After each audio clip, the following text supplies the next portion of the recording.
All right, guys, listen. I swear to God, it's set up a second ago. The remote play just disconnected. It's literally just as I opened up the curtains, it disconnected. So I'm gonna go ahead and set that back up. 1 second. Jesus, man. I had my sign on ready and everything. Had my cursor on the game. That cool ass box art was in the background. I was about to come in swinging, bro, but nope, delay. All good.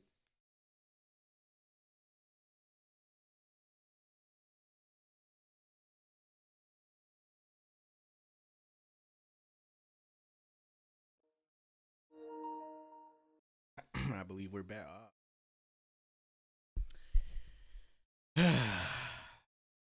1 second.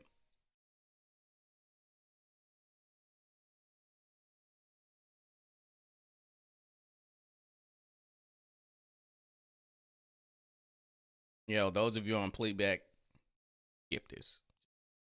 Go ahead and skip it. Skip the intro. Skip to the intro. What is going, man?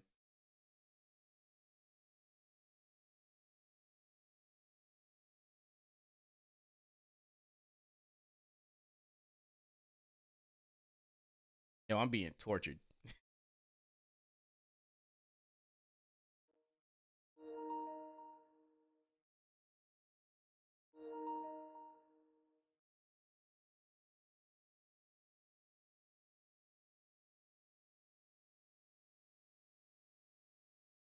All right. Hey,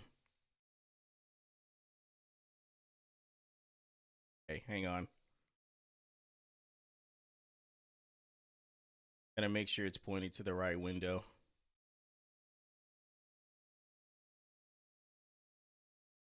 Because remote play is definitely active, so I don't understand why it's showing you that.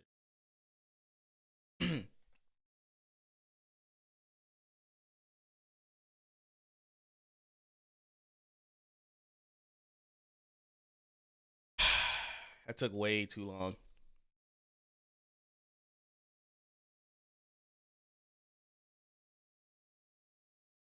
But anyway, welcome back, dear viewers. This is your gracious host, Kaine Walker, back at you again with the episode 2 of Dread Quest. And the featured game for this one is going to be Battle Night War. Yet again, just going to go ahead and press the play button. Out of that sick ass art again. I'm skipping the intro cinematic.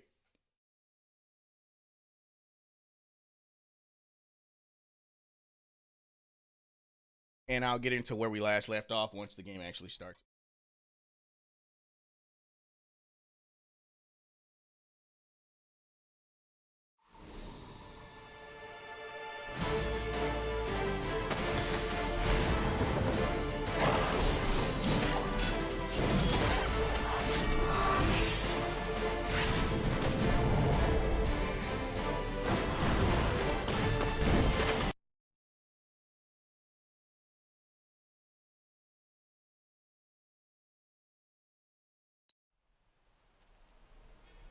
Alrighty.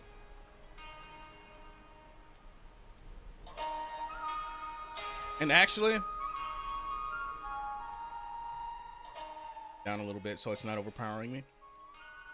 Actually, what I think I'm going to do next time is just start part 3 from the title screen.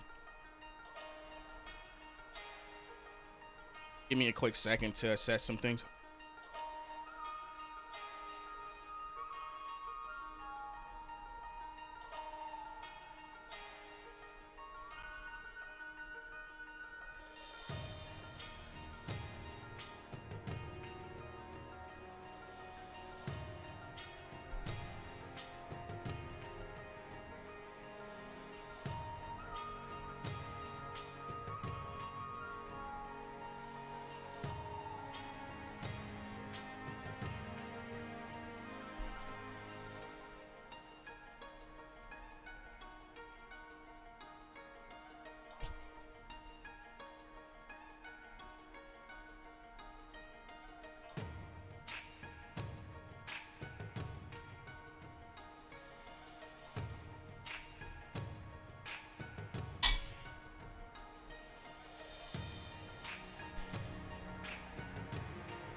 Okay.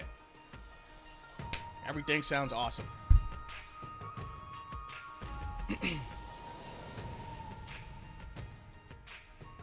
We are going to continue with Ellie, Garrison, and Calibretto as our current party members.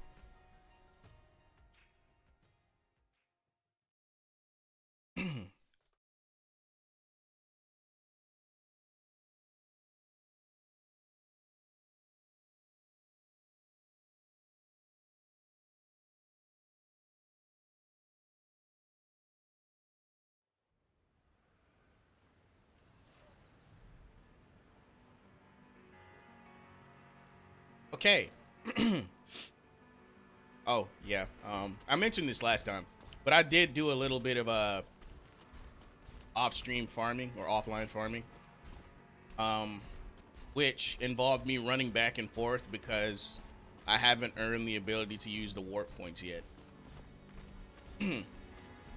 I did already meet the arena master, which wish I would have saved that or when I was actually on stream again, but didn't really miss much. He alludes to the Beastmaster Raha, who we met in harm's way, being his sister, and you'll see what he looks like later. So yeah, she's the arena master's sister. Oh wait, I skipped dialogue. Sorry. We'll start from here. Let no part of the hunt go to waste. You can use materials you find from various beasts to craft various things. I've been out hunting too. Have a look at my shop, see what I've captured for the day. Maybe that you have a use for something I found. Hello. So, I guess now we've unlocked the ability to actually look at what hunts we have. We can also browse her wares. She sells beast parts. And for some reason, she counts the wandering, malfunctioning robots as beasts too, which, I guess technically more man-made than beast, but I see the logic behind it. I don't really need anything she has right now. So, Welcome. here. Can I train? They're already powerful as it is. I can't. Greetings, warriors. That's something else. That's a quest line that you'll get. Play this game and experience the true new game, and I won't be able to do it because I already did it. As mentioned prior, that's not the point of me playing this. It's really to just break down storytelling elements.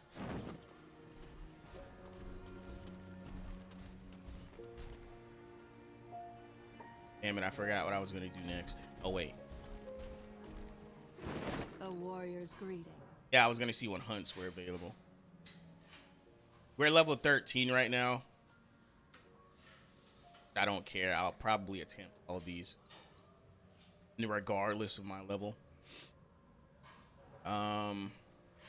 Basically, I just read these and figure out where they are, which I think I can remember where most of these are. I have to complete a ritual in a cave somewhere to find this guy. This is in the sewers. I don't know if I can beat this. I'm not gonna attempt him till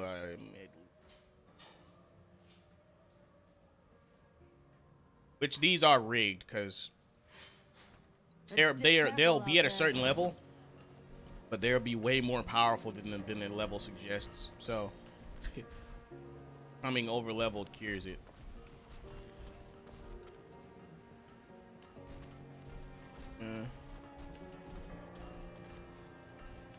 To be honest, I'm contemplating doing this side quest here.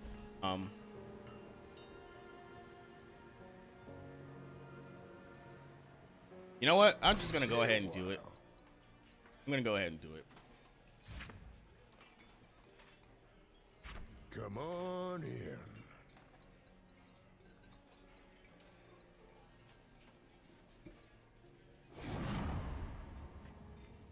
All right, so being the new people in town who are actually dealing with the threat at hand plaguing the townsfolk, as you'll find with any fantasy story or any story, even westerns where there's a hero that wanders in and the people are pretty much powerless to help themselves, relatively. They're gonna ask you to help them, and side quests it's really a writing tool that's been adapted to games, firstly tabletop games, in order to facilitate a gameplay experience. But really, for fantasy stories, it's always been a way to foster subplots. So the way that stories usually handle it is that a hero will have a main goal, but there'll be something in the way of the main goal, and they'll have to do those things before they can actually complete the main goal. So that's essentially what we're doing right now, except for this particular quest, you could beat the game without ever doing this, but I mean, I'm kind of doing it because, one, it's fun, and two, I can illustrate to you how subplots are made. Somebody was living. So whenever you're writing your story, it's very important to remember that you are writing a story. So you can't really have the quest be over so quickly. You have to give challenges to your protagonists on the way to the goal, even if they're self-imposed challenges, because technically, as the player, I am the protagonist and I'm choosing to partake in this quest. So keep things like that in mind with your character. You have to be able to give them agency as well.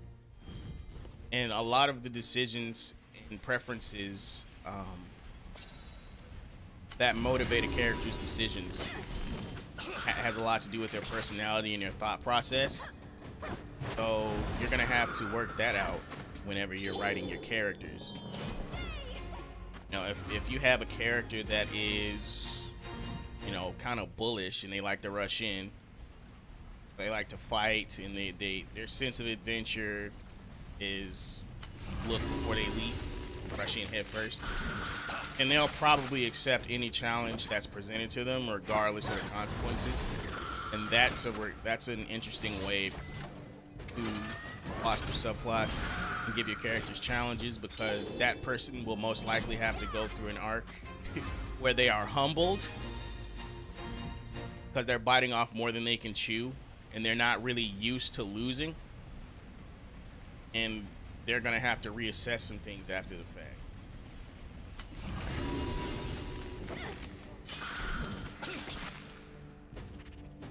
But that's pretty much all I can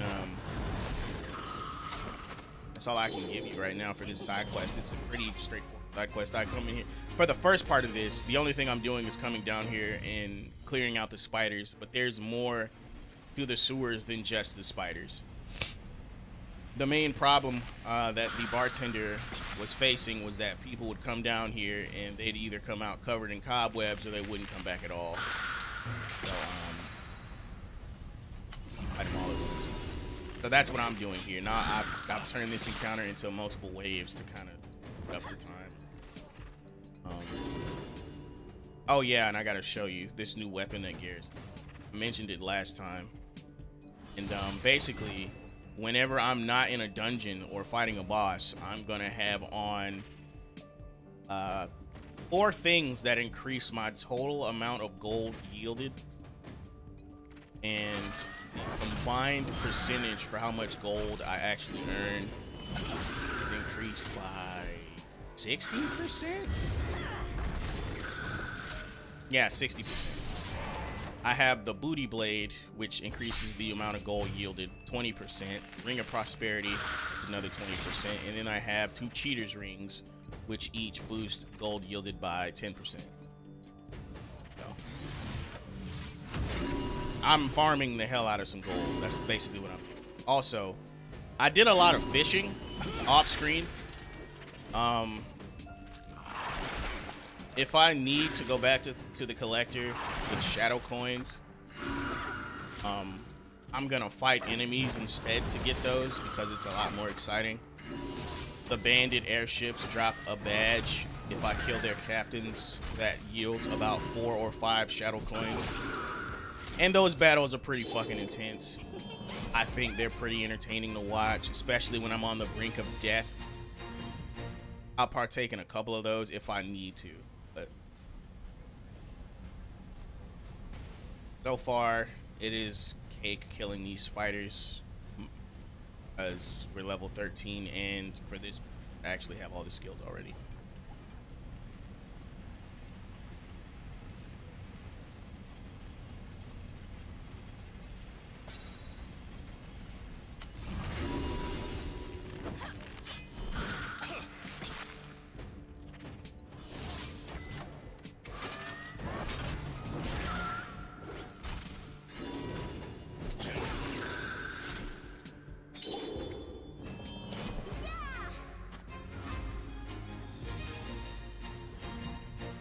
Once I finish this side quest, I'm gonna go ahead and tell you guys what the main story, what we're doing to progress the main story.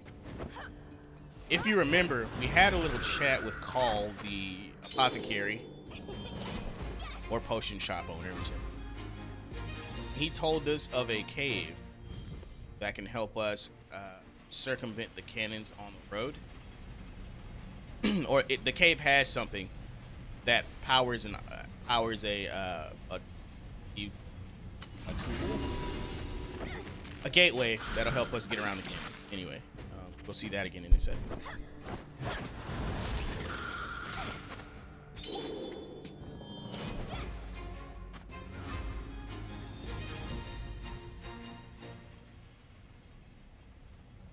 I believe the spiders have all been eliminated. Nasty work, but Dogan should be happy. May we please leave? Why the hurry, big guy? Don't appreciate the scenery? Is he a robot that's scared of spiders? Look.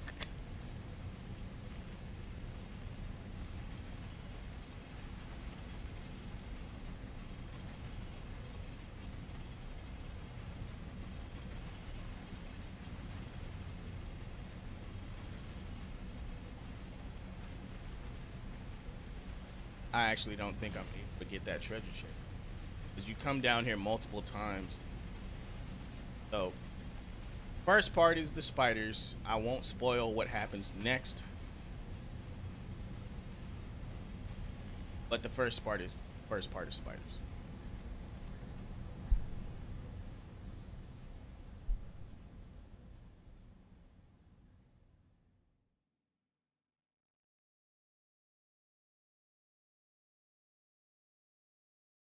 Let's see what our reward is from Dogan for clearing out the spiders.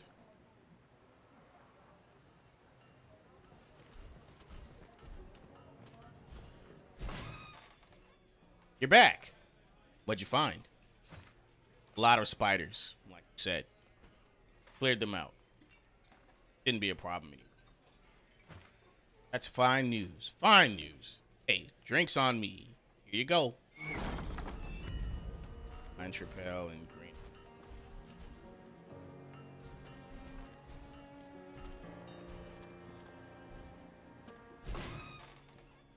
You folks again. I have another proposition for you if you're interested. More spiders? No, this is very different. It's slimes. Slimes have infested the sewers. How did slimes get down there? No one's sure. We just noticed the smell got worse. Much, much worse. Not sure what's going on exactly. We'll help you out if you could look for us. We'll check it out. Stay a while. Investigate the sewers beneath harm's way. I think I'll just go ahead and knock out all 3 parts of this quest, because it's just gonna sit here if I don't. And me, I'm the type of player that does like to partake in the optional content. Some was studying something. Years they left in a hurry.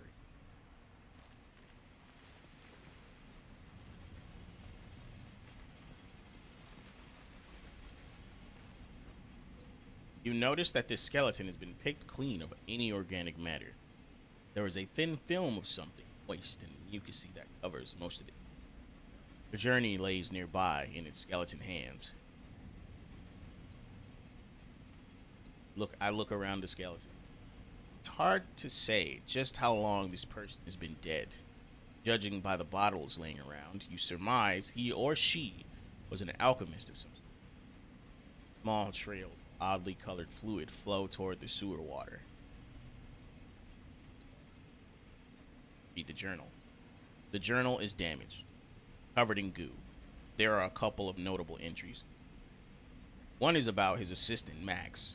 Another is about what appears to be his final moments.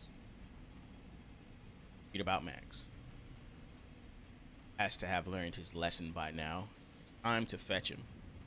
Another passage reads, these past weeks without him made me realize how much more dependent I need to become to reach true greatness as an outlaw. Read about his final moment. Did not realize touching these things could burn so much. Thankfully, I had the foresight to bring elixirs. I'll save my tincture of enhanced growth for if things really get here.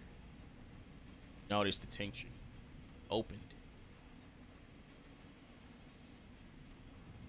It didn't work.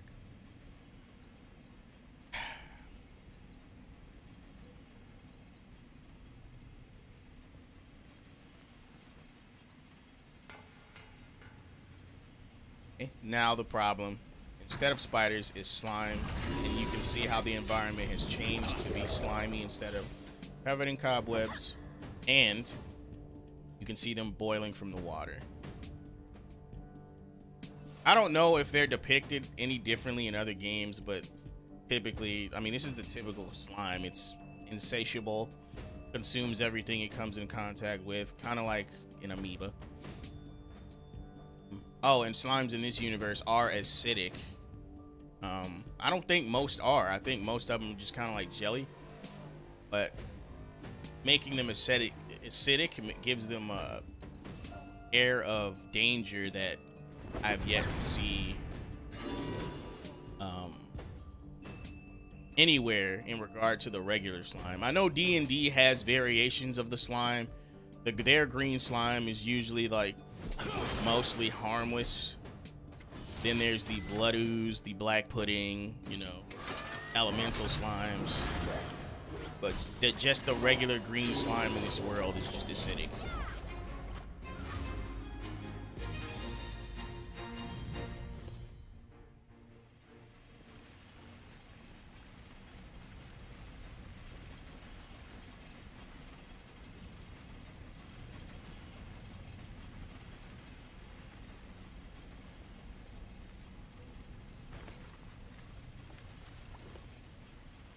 Pump gate key. So I could have opened that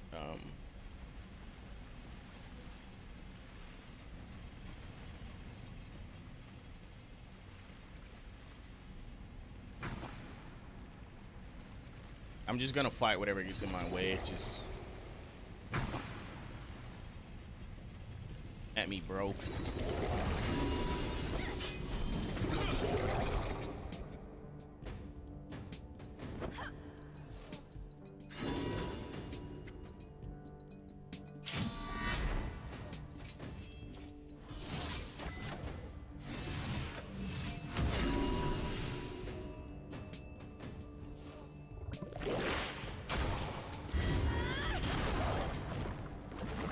Slime, die from that.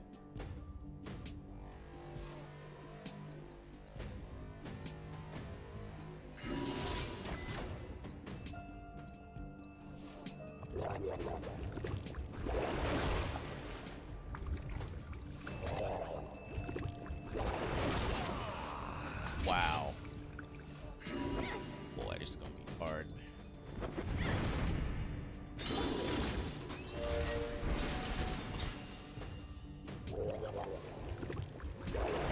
Garrison just got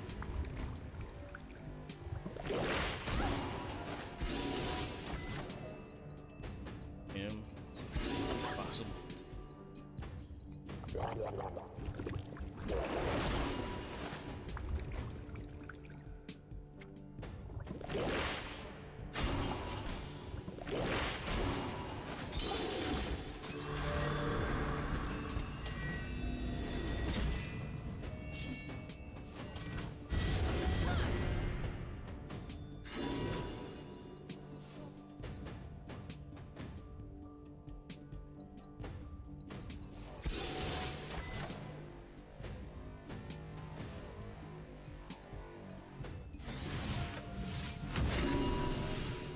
When fighting enemies that do damage over time, buffing is way more important than damage.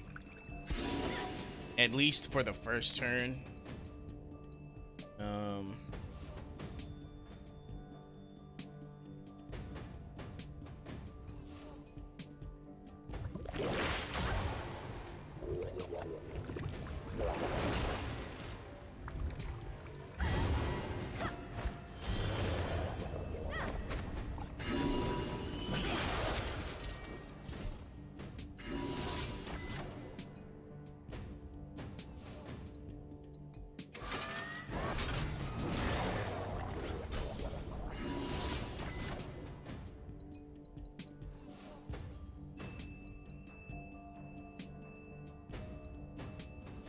Got a second turn? What the fuck?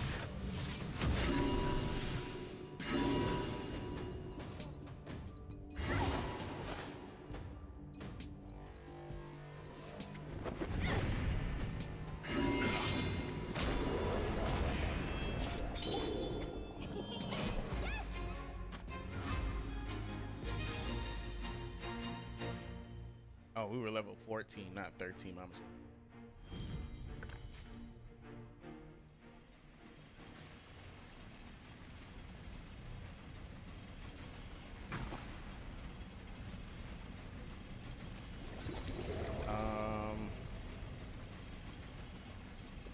Have to find the way to open that. I think this is actually the quest though I'm not sure whether or not I could have actually retrieved that key before. Not sure.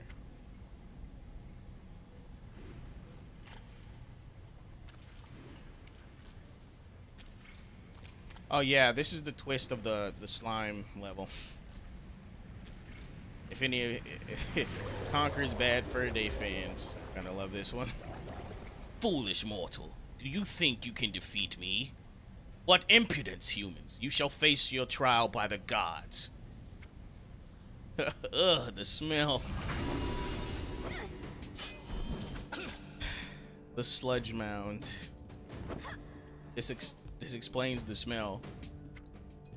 As funny as this is, this fucking enemy is insane. Like he the first time I fought him, I got. So what I'm gonna do is Relentless Assault first. Of course. And I'm gonna try and cover him in as many status effects as I possibly can. What else? Cleansing Ring, absolutely. Are you fucking kidding me? See what I mean? What the fuck? Just one shot him. Just out of there.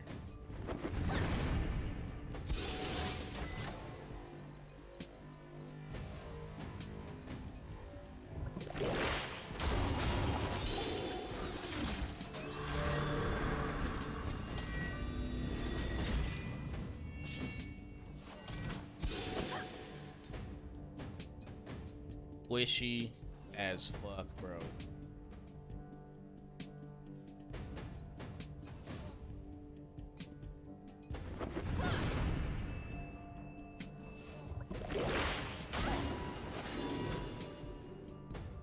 Okay. Charging Berserk. What else am I going?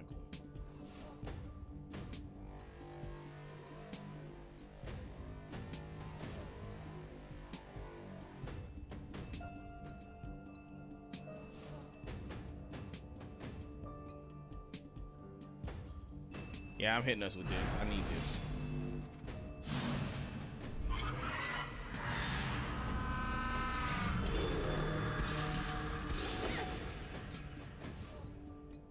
And bro, I thought my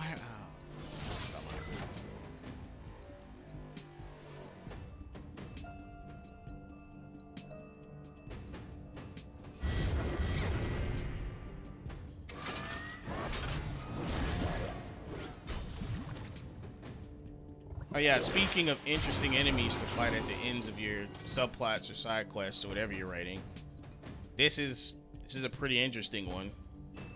even if it is comical. It takes a real talent to take something that would normally be kind of funny, make it into something that's actually a real threat. Like, this is obviously the sewage that has become sentient as a result of mixing with the slimes in the area.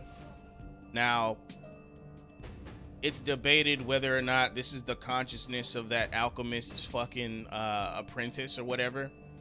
And if it is, why would you? I don't understand why you want to be this. Was it worth it? You know what I mean?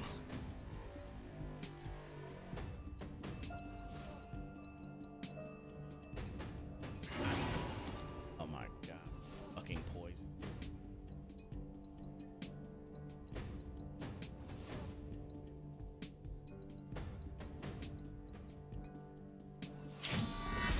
Harrison's gonna die again, isn't he?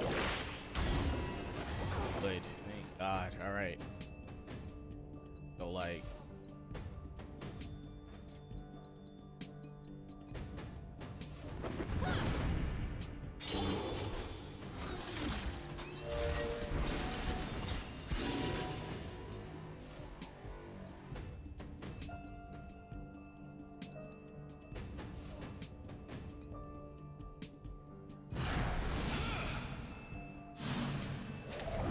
this is a fucking hard fight, man. Oh, all right, I'm gonna charging up Berserk again. Please let me land this.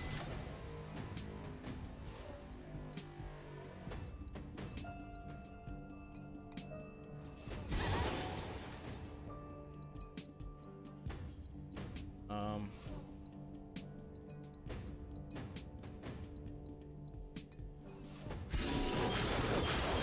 on. That was pretty good. That was pretty good.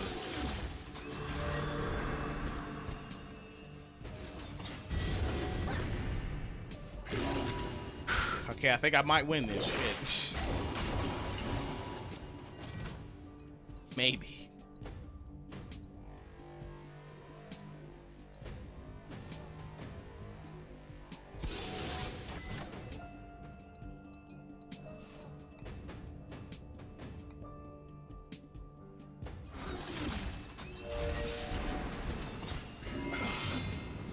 Health back, thank you.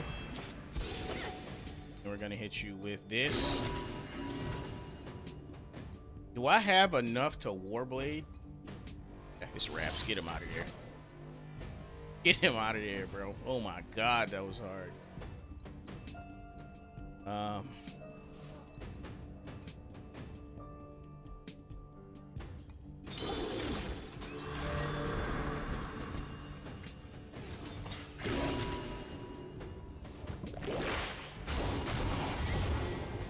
Still win. Still win.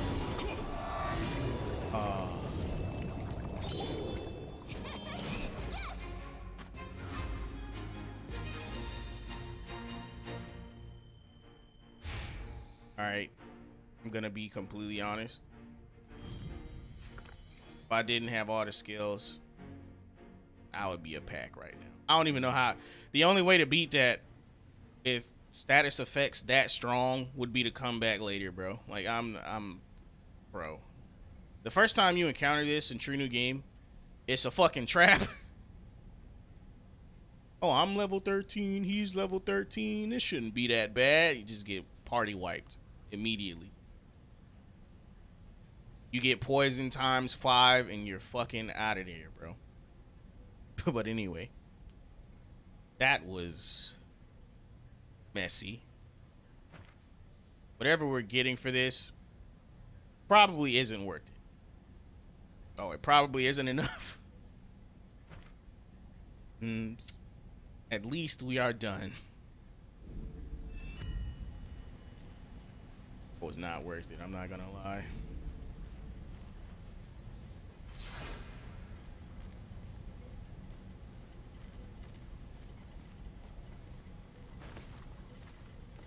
that go we went into the sewers and fought a giant sentient shit monster or like that. How much can you pay a person for that kind of trauma? Imagine explaining that one to your therapist.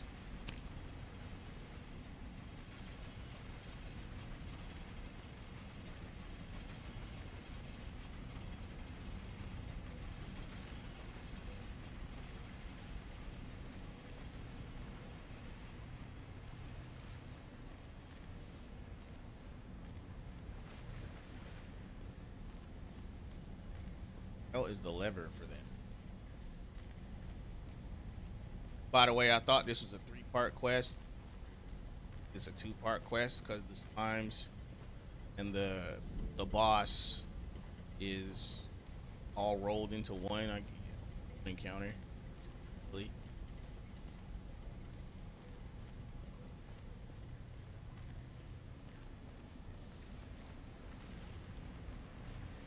But yeah, if you didn't notice as well, that was one of the hunt that was posed to us by the Beastmaster, and I'll redeem that later.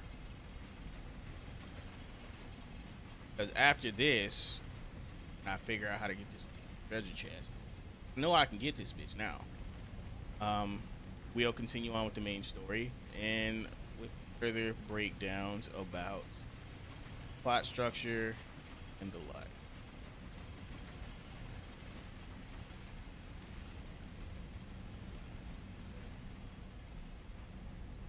You see a human skeleton. There don't appear to be any broken bones or signs of trauma anywhere. He or she may have died from starvation or illness.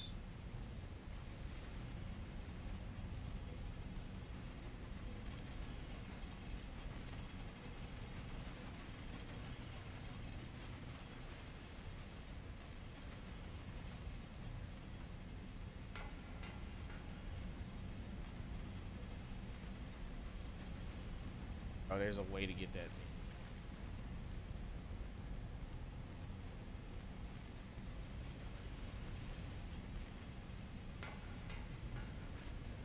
Fucking taunting me.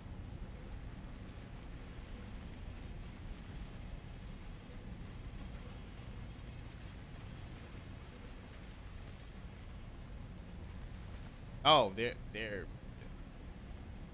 No, that's it. Alright, found it. Fuck. Pretty sure I could have found that the first time I came here.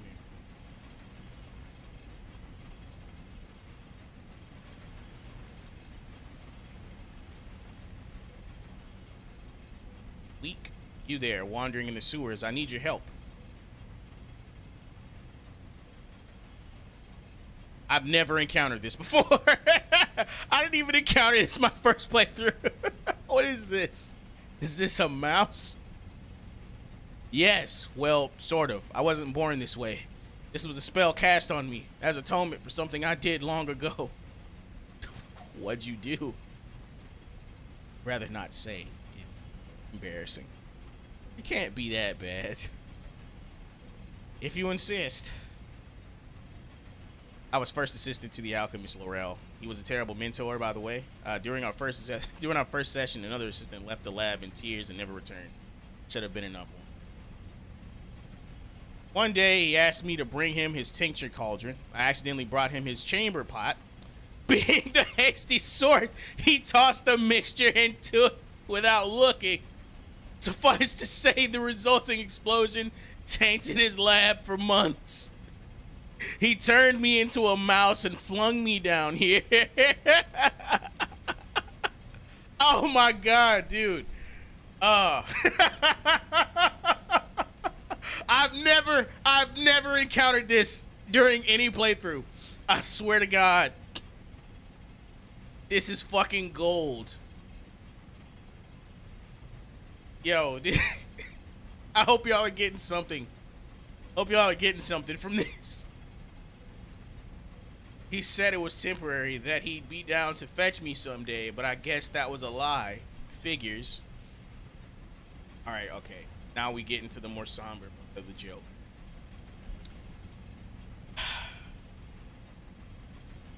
Actually, he's dead. past the skeleton on the way here. Really? That's the best news I've heard in God damn, this is dark. I guess that's what the screaming I heard last week was. Can't say this mouse is broken up about it. Jesus. Okay, tell me how to help you. That's the spirit. Rel mentioned a makeshift lab of his being. A makeshift lab of his being down here somewhere. We can find it. There's a chance I can reverse this. Sure, I'll take you. Great. Just open up your pocket. I'll hop right in. Oh, by the way, my name is Max. Pleased to meet you. Okay, so I was wrong the entire time about the lore on the shit monster. And I just figured out why I was. It's the result of an alchemist's experience. And neither one of the alchemists are a part of the consciousness of that giant poo slime. Okay. Why are you practicing alchemy in the fucking sewer? I just thought of this. Why? Why is this the environment for alchemical? Do I even want to think about it anymore, bro?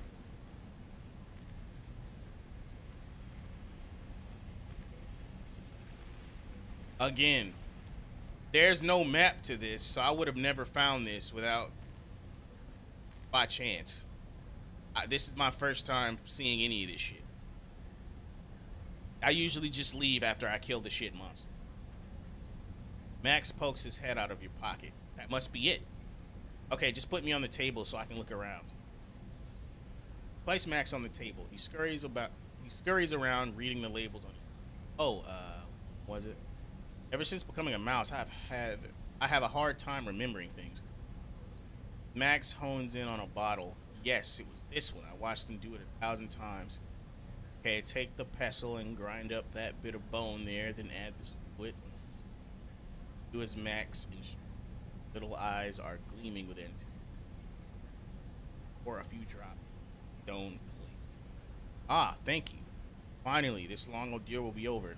You know, you'd think he'd place this stone plate somewhere where there's space for him to grow, but let's see how this works. Max scurries up to the plate and begins lapping up the potion. That can't be. Max the mouse has left the park. Oh my god. The smell of burnt fur pervades the air. Small scorch mark on the table is surrounded by crisp fur. In the center of the mark, the grimy ring. Had he swallowed it?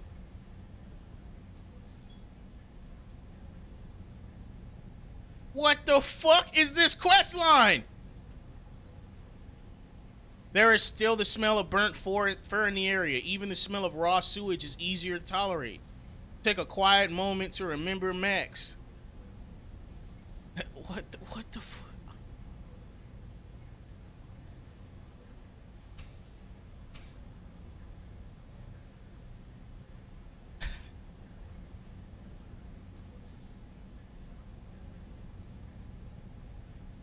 Please give me a moment, dude. I can't.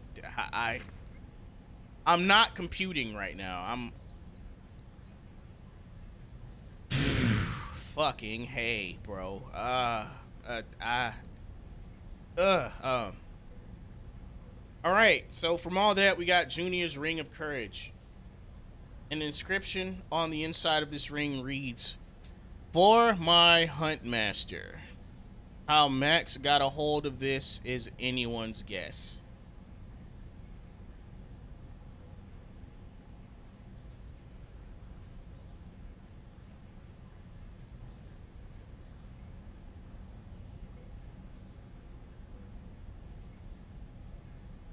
What the fuck?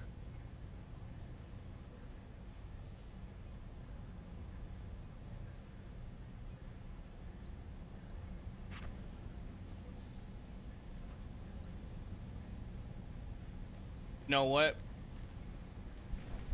You know what, bro? That is as good a result for the reader to get as any. And this feeling I have right now is probably one of the best, because at least the writing was good. The result of the writing just leaves me confused.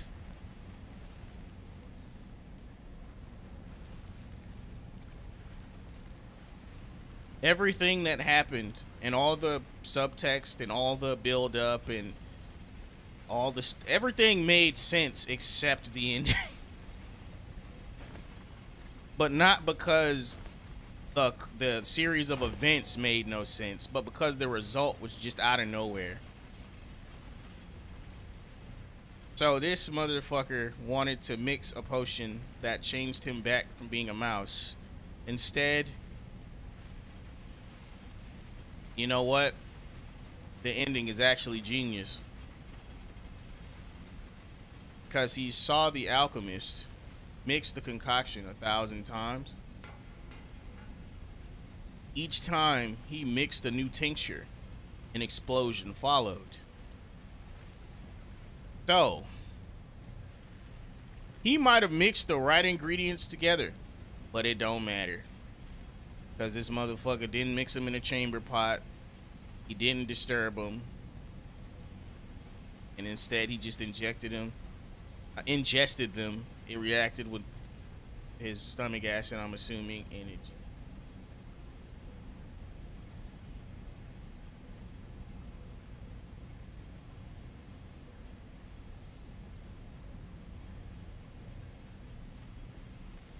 Jesus Christ. That was a tragic as fuck ending to this. Holy shit.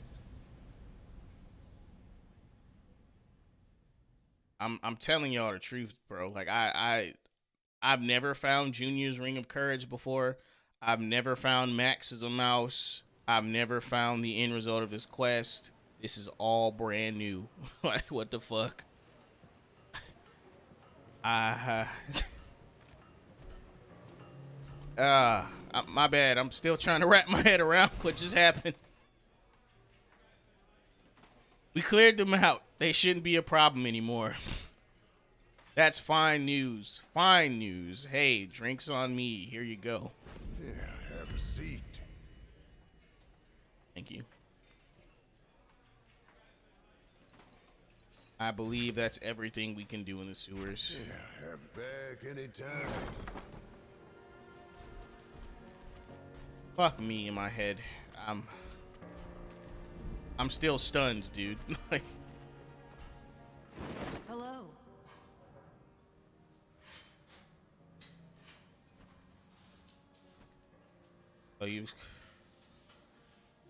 so you've collected some coin in your pocket. I could put that to good use by upgrading my stock. It will only cost 500 gold. Wise decision. This will do nicely. Come back later and you'll notice a difference. Sun on the blade. You're alive. Kinda here to redeem this hunt. Deep in the Mire has been completed. And I will get robes for it.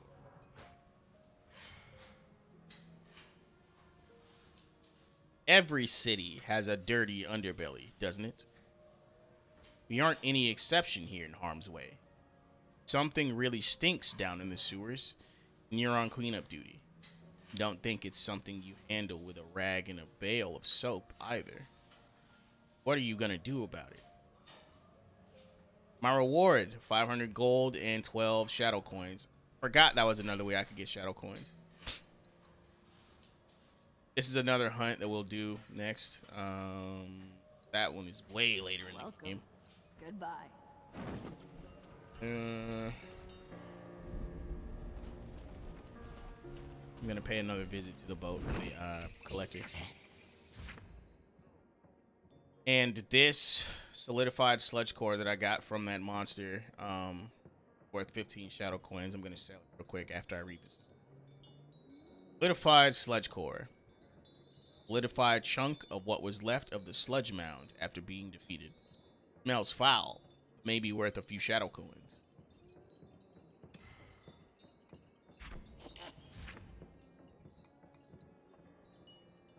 Buy these. Not yet. Berserker investments. Hindering.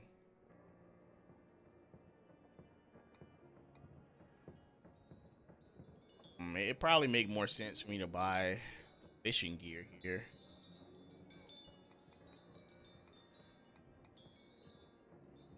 Because if I buy the fishing gear, I can just earn more shadow coin. Buy the fishing gear.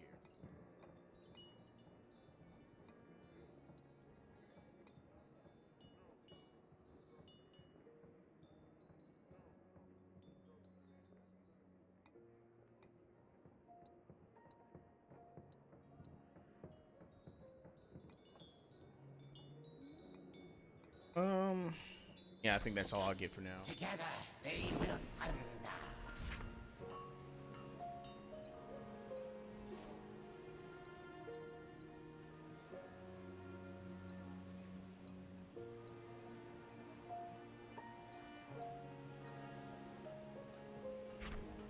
Good place right now.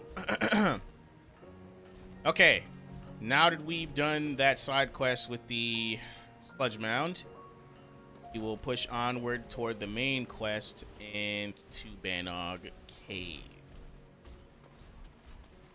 So if I proceed toward that howitzer right there, this is what happens. What was that?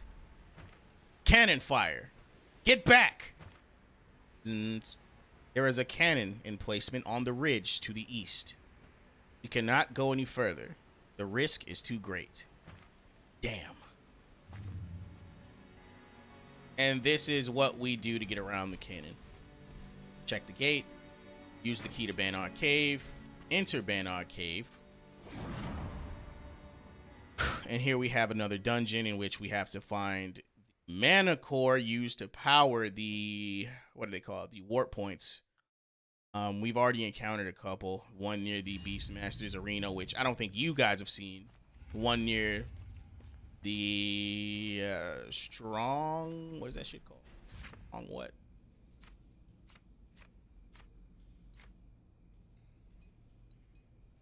Iron Outpost, the strong. What the fuck?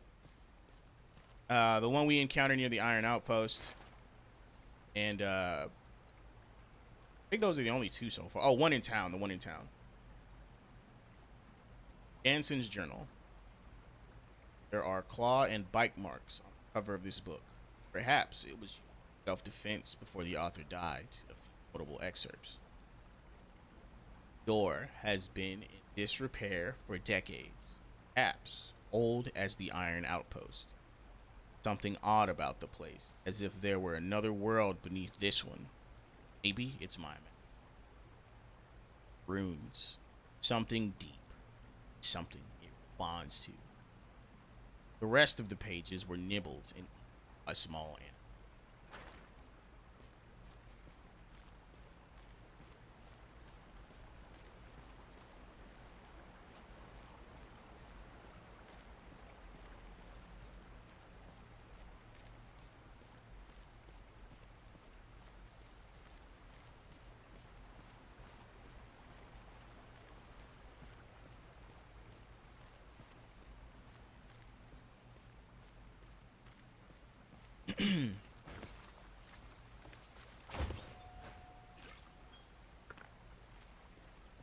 Is it weird that I wanted that to be a mimic? I actually enjoy fighting the mimics in this game sometimes.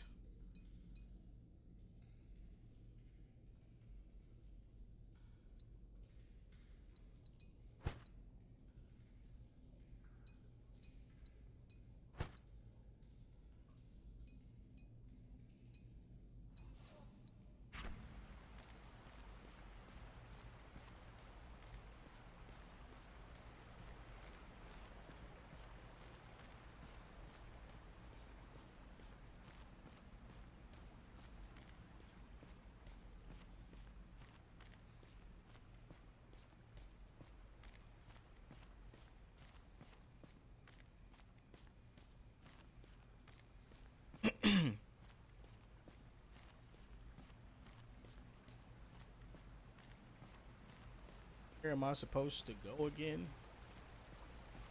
Ah, found it. A mana pool. With a mana elemental. Alrighty.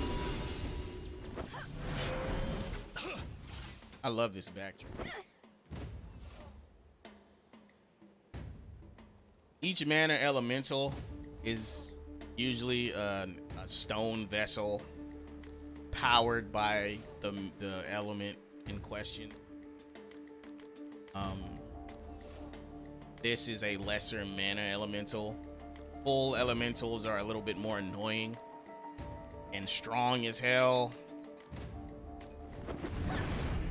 This one shouldn't be too big an issue for now.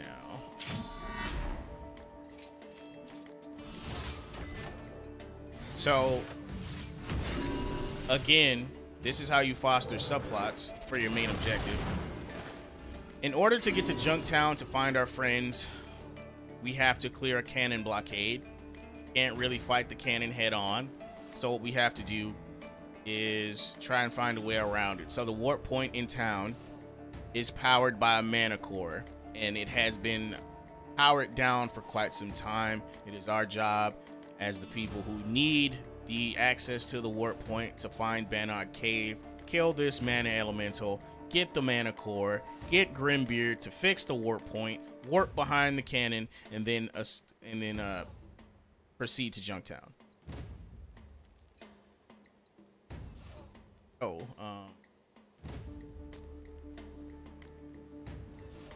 Honestly, I can just kill this thing. You'll see way more elementals throughout the playthrough, I promise. I'm really just trying to progress the story.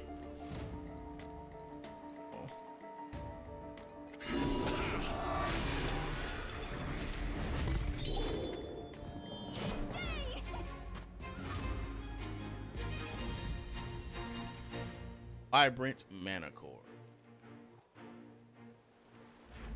A mana elemental. That is quite unusual. Something on this island is stirring up trouble.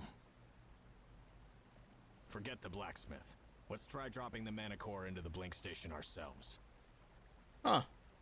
The less we need the townsfolk, the better. An interesting thought. I agree. The station was in the southeast corner of town, near the lake. Let's go.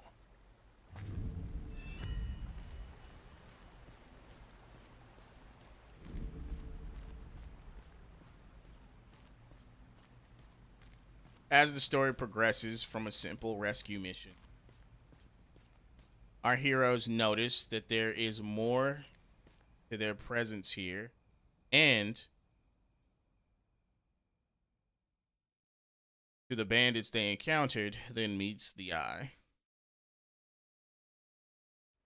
What Garrison was doing there is actually a lot less callous than untrained may think. When he mentions that the less he needs the townfolk, the better off they'll be, he's attempting to keep them out of harm's way.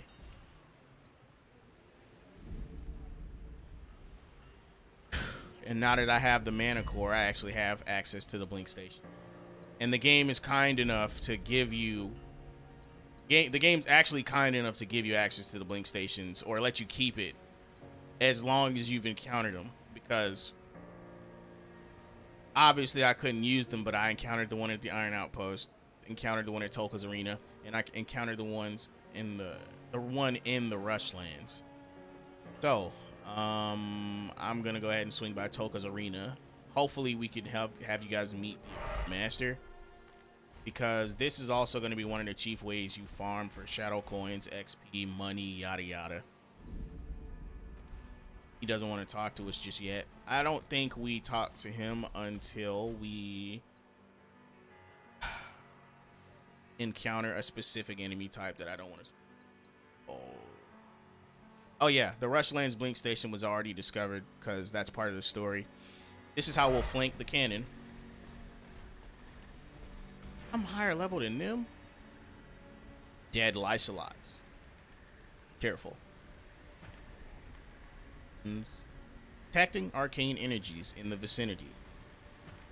That's probably what killed these Lycelots. They're all surrounding that tin over there. Maybe someone needs our help. Come on, let's go.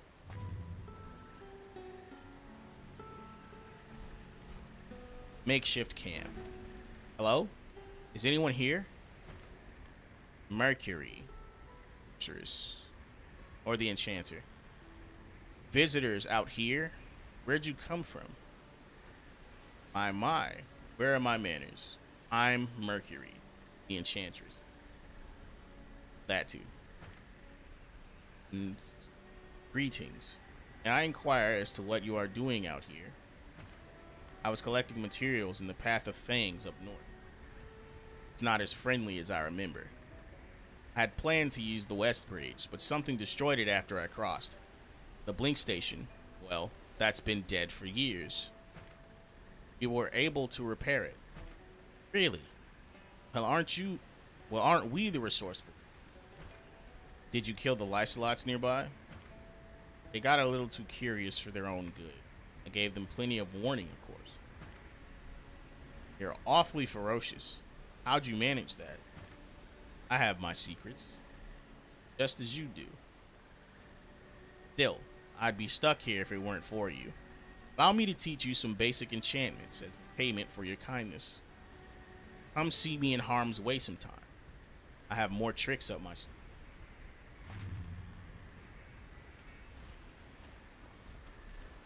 One of enchanting, glamour, and transformations. I'm gonna do a bit of looting. Just a little.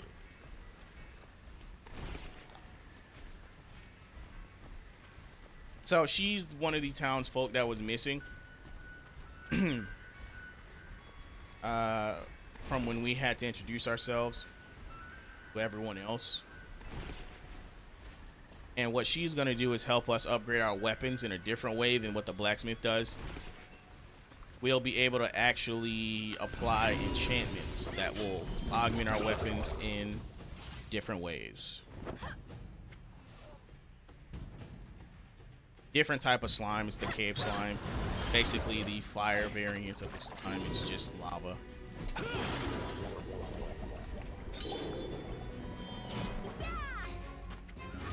But other than that, it's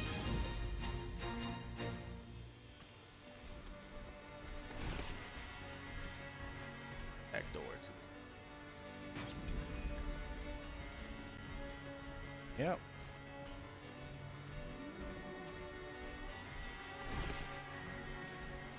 The roundabout straight back into harm's way.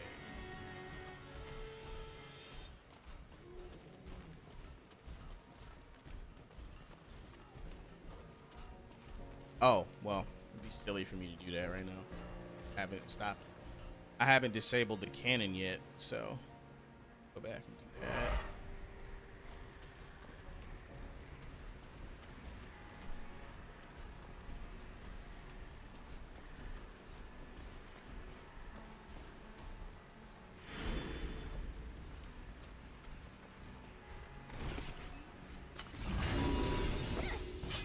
This is an earth elemental, the same as the mana elemental, has the same attack patterns.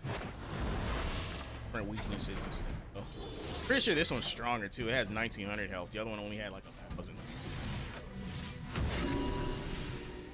They only get stronger as the game progresses anyway.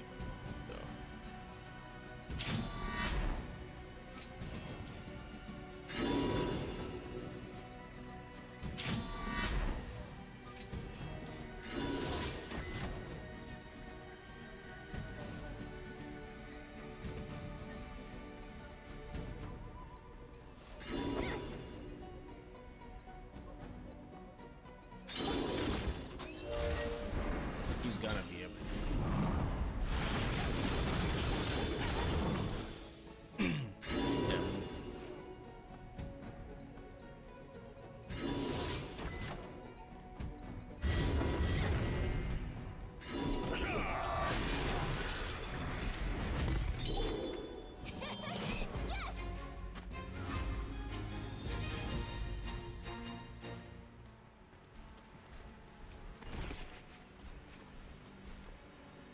Cold River Ruins. And I think we have our first involuntary fight with Lysolot.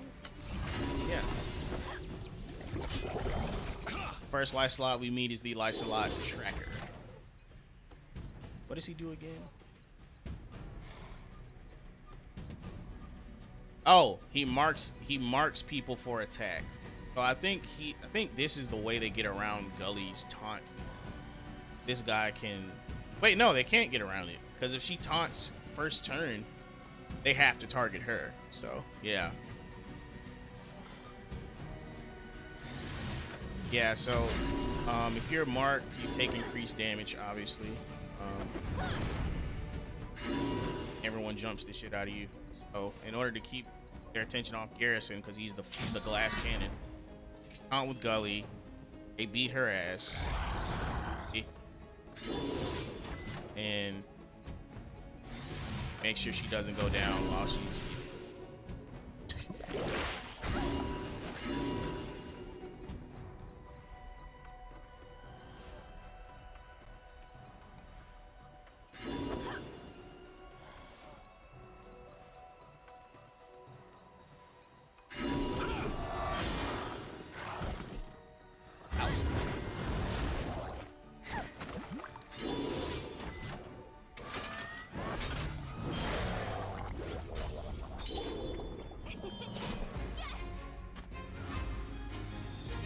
Forgot the character we meet after killing this guy. A message in bright white paint is splashed across the makeshift door.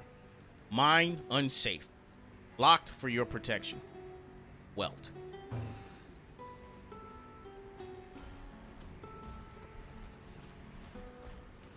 There's a way to get in there for sure. Miner's camp. Welt's tent is eerily quiet. A scrap of paper is pinned to the flag. Reading. On mining. Hint is in. Do I have to go through the Path of Fangs first? I wonder. I think I do. Let's go to the Path of Fangs. Matter of fact, I think we have to go through the Path of Fangs to get to the cannon. This has actually helped me with some things too. Because you'll have your central goal of your story. You have to figure out creative ways to prolong the journey. And that's essentially what's been going on this entire time. They have to find their friends. But there's been a bunch of stuff in the middle of them finding their friends. And since there's another plot brewing, once they find their friends, they're probably gonna get involved in that still. And that's how you have a prolonged journey. Just kind of remember that formula you're seeing.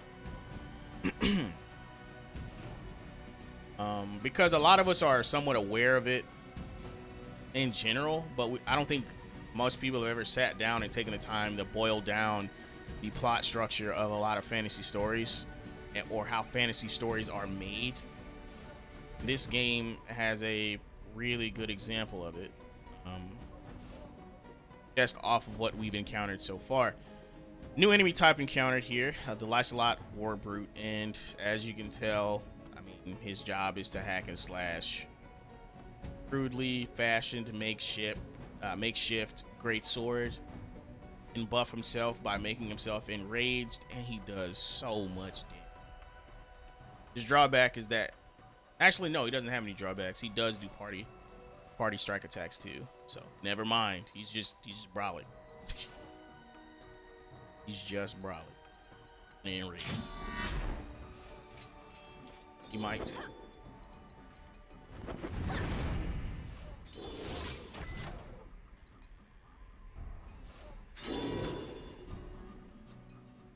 He's doing sword throw to just all at once.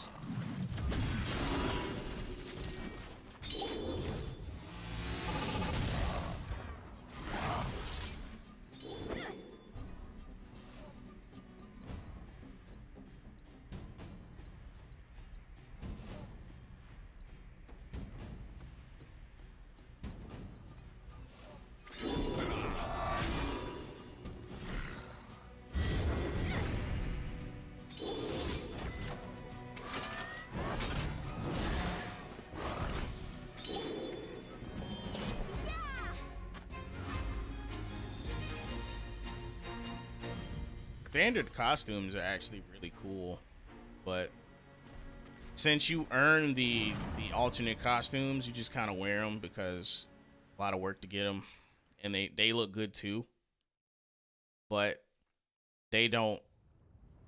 I don't think they have the same charm as the standard costumes. Not because they're bad, because they don't really try to fit the character. Oh, this is another hunt. I found the cave I was talking about earlier with that flame.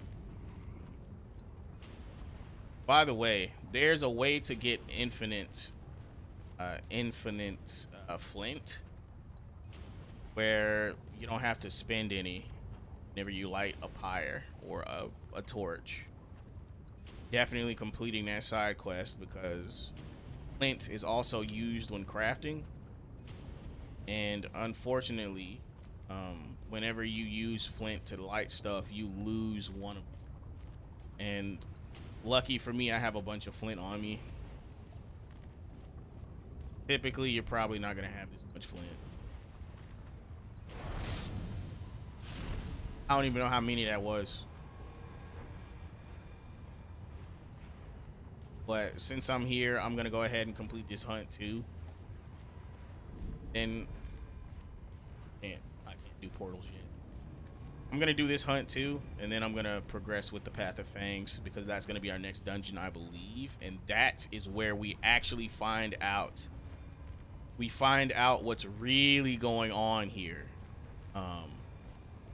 And why things are so odd on this island, from the bandits all the way to the mana elemental, to the way the creatures are behaving and all that other stuff.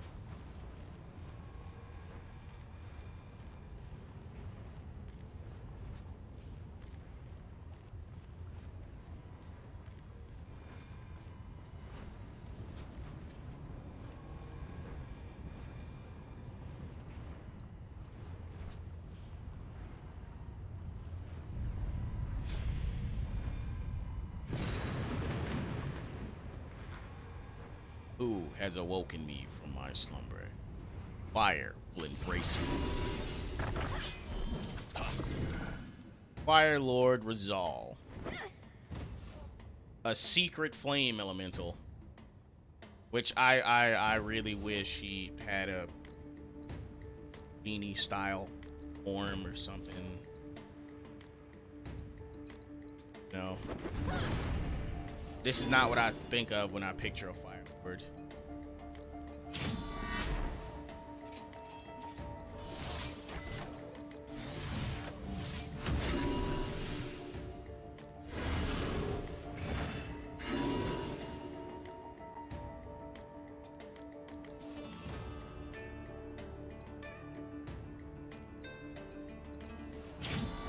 I'm just gonna stack rage and fly.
Oh yeah, that's all he got. Get him out. That's all he got.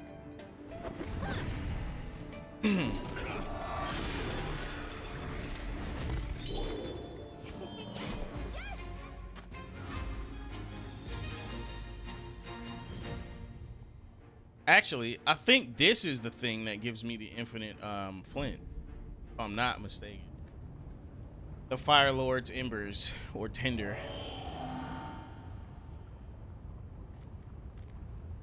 I have to read it to figure that out.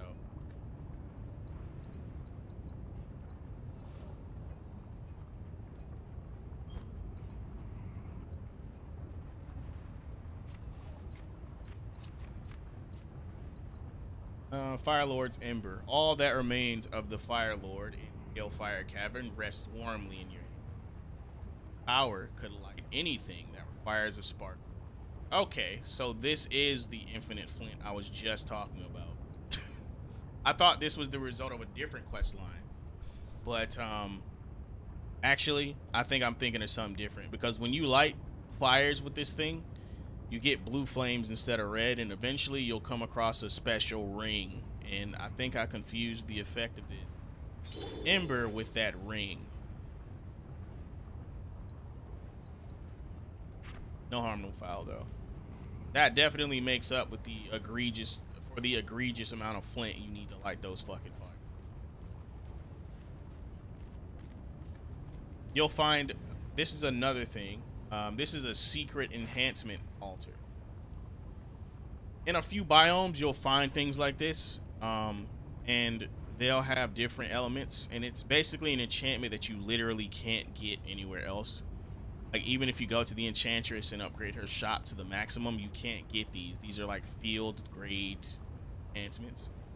Some of them are actually pretty good. I do not believe this is one of them, but I mean, since we don't have access to the others, it would make sense for me to do this now, just to have it. Really. Runes at the base of this statue give the following inscription: from the heart of the mountain, spark that made the world shall light the mighty forge, bend fire, bend steel, bend the ties that bind mortal to magic, forge the tools of peace, forge the tool of death, let the tools of men bring them their fate.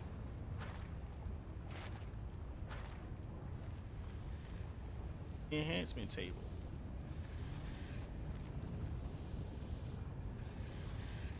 Light the bickern requires Fire Lord's Ember.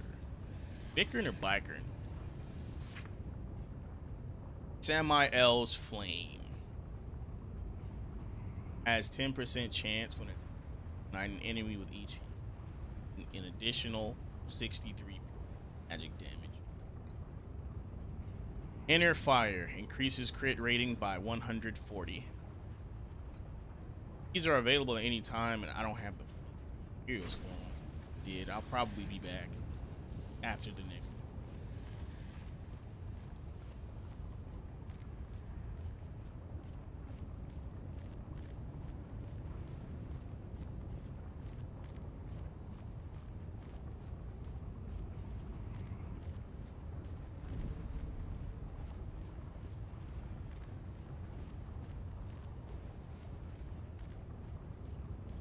How many side quests is that? So I think that's just 2, and both of them were hunts.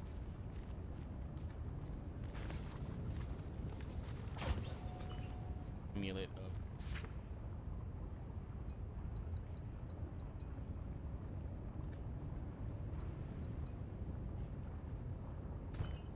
light passing through this crystal only comes out red.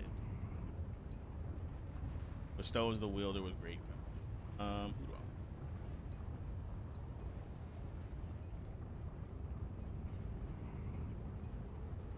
I'll give Calibretto that. He needs.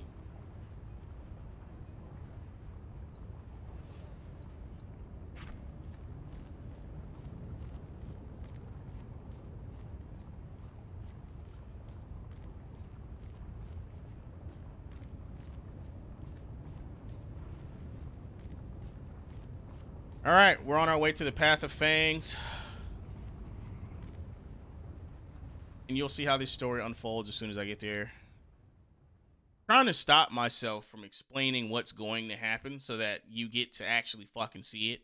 Or if I do explain what's going to happen, I try to be vague. and you literally haven't, like, if it's not a previously on type deal, I'm really just gonna end up spoiling. So I'll allude to it, and then I'll just let you see it. Onward to the path of this way.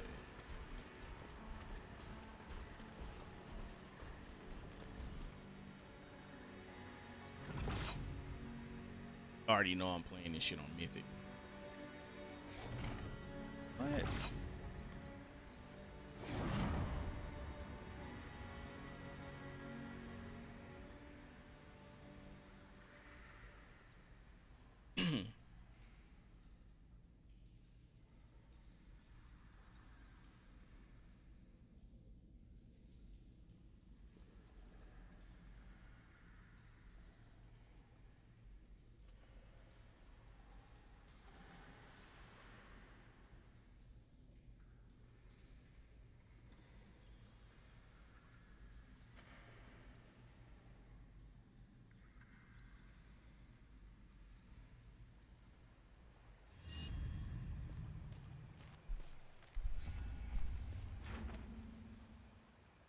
Lysolot banners.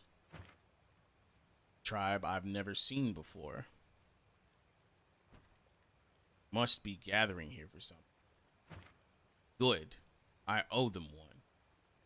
You'll know more about what they're alluding to if you read the Battle Chasers comic. Read the Battle Chasers comics.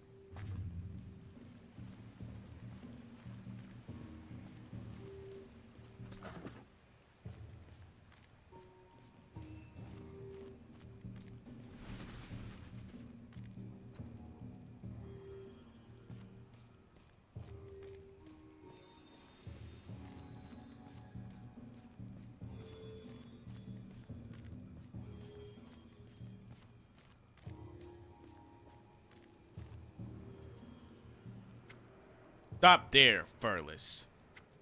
The arena gate blocks you. You can open it. Why would you? Our chieftain, he has lost his way. He is powerful, but he now works for the Dark Lady, a strange woman. Trust any Furless, but I trust her less. I fear her. Once all the tribes stand together, she will use us for her own ends. Go. Defeat the tribal bannermen in these mountains and extinguish their campfires. The tribe will scatter. Yeah, the tribes will scatter. Damn it, it's too fast. Do you have a choice, Skinbag? Go. Stop wasting time.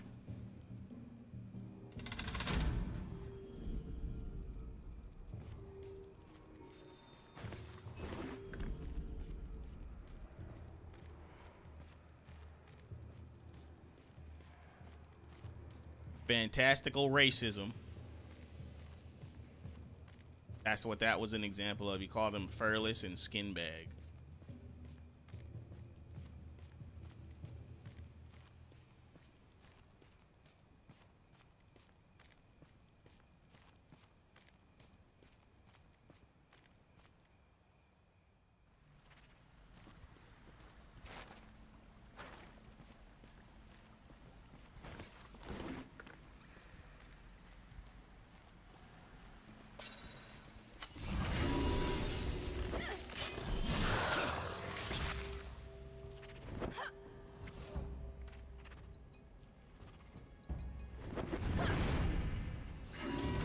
Oh, I didn't even see him. New enemy encountered, Lysolot Stalker, and what he does, he vanishes. He's pretty much the exact same as the Bandit Stalker.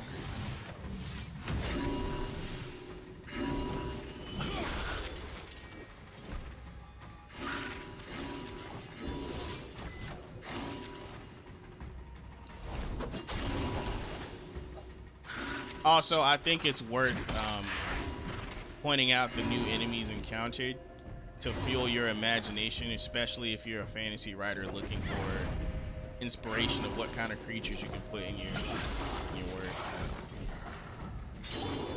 Whether they be traditional fantasy, Cronenberg style horrifics, cosmic horrors, things like that. I would study a lot of folklore too if you're someone who writes about these creatures or creatures of any kind, really.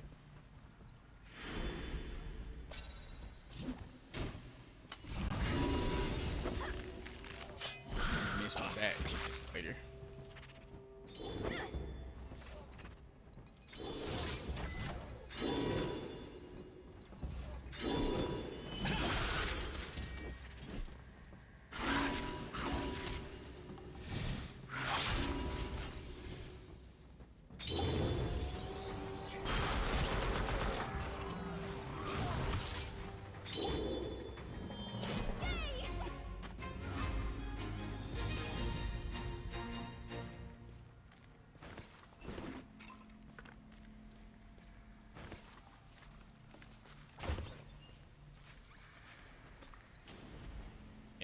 Never use Flint again, like ever.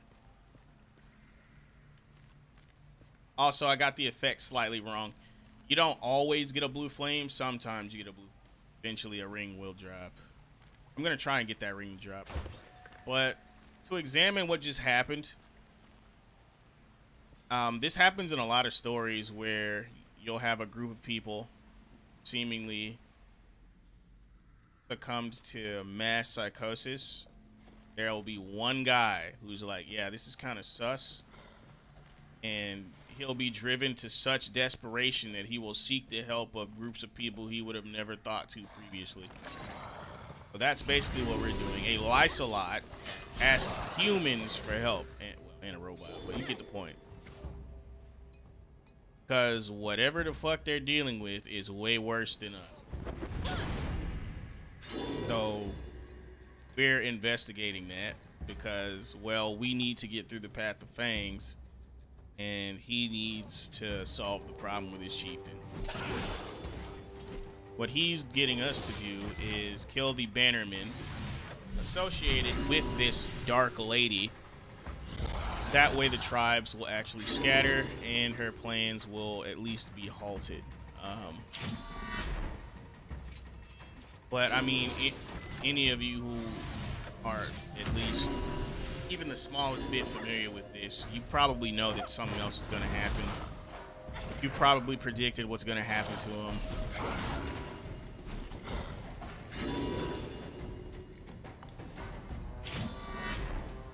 But we'll see what happens after we clear out these banners.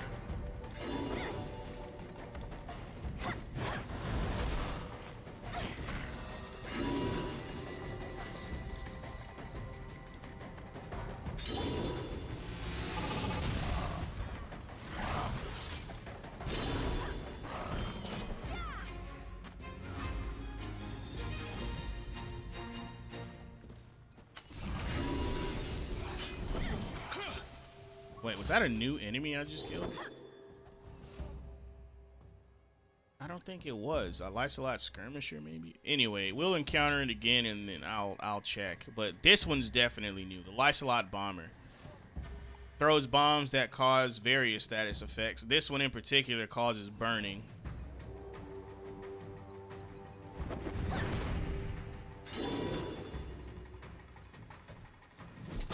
That's another thing. If I did miss an enemy, it's because a couple of the Lysolots look damn near identical. No, wait.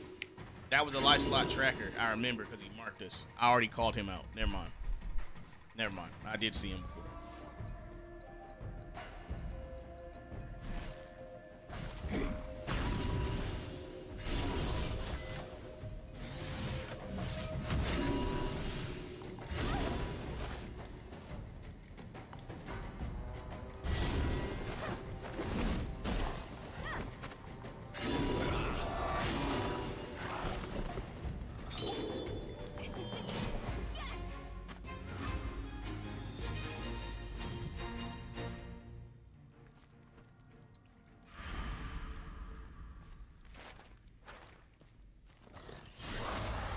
I think this is the banner.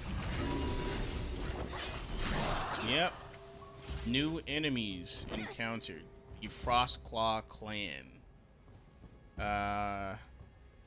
Frostclaw standard bearer, which is, you know, banner. Frostclaw skirmisher. Frostclaw stalker. So the skirmisher is just a standard fare grunt who deals damage. Standard bearer, I believe, buffs everyone with the banner. The stalker is the stalker. Stalker does what it's doing right now. It can't be targeted except by party wiping attacks, and it's gonna strike from the shadow. Probably gonna get the chance.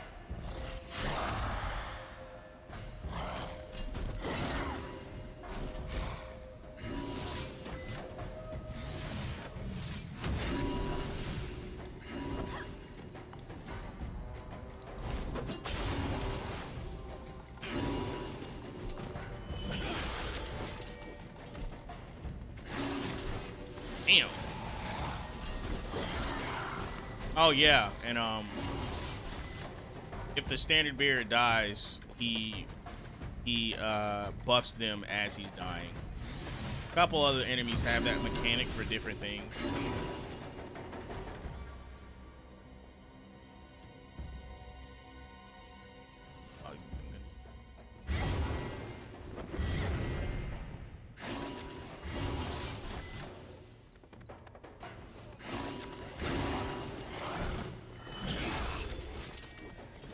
First.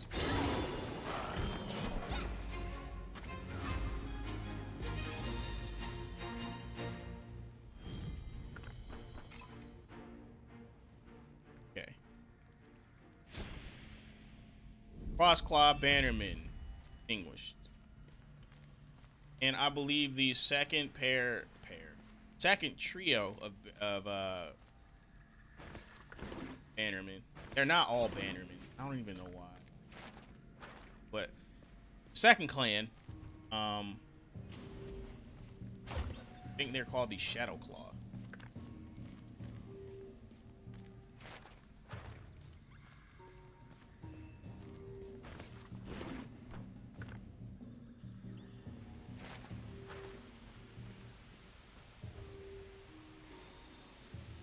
Name is Barkley. Love to show you my weapon wares, but I have a little problem. My brother Steve, Ed, take him out. I promise to offer you high weapons. What do you say? Do you want him dead? I'm not sure why. Maybe because I'm the older brother, but he's always had it out for me. He's always envied what I've accomplished. Maybe he won't ever be happy until I'm gone. If you ask him though, he will mention a deal between us that went sour, but that's just not true. Sure, why not? Excellent. Excellent. I knew you were smart. Looking at you. Return with his satchel and I'll know the deed has been done.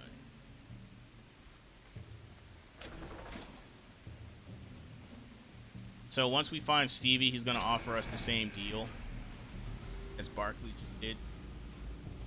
And I am seriously contemplating doing this quest because this game has a way of urging you to do things.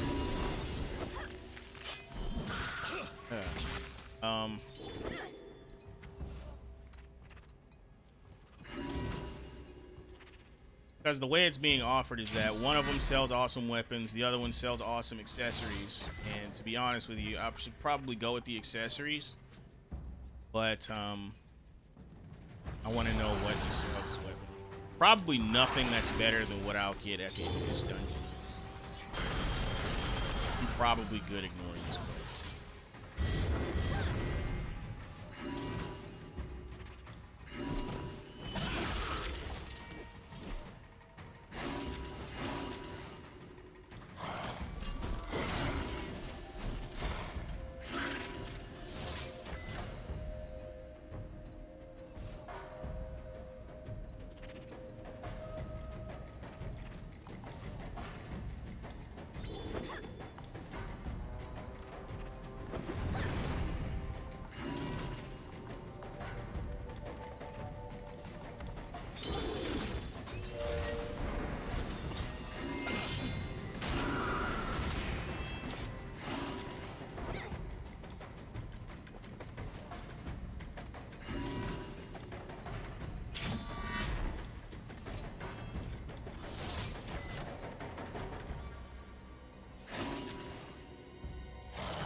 told y'all we encounter more elements. Inevitable.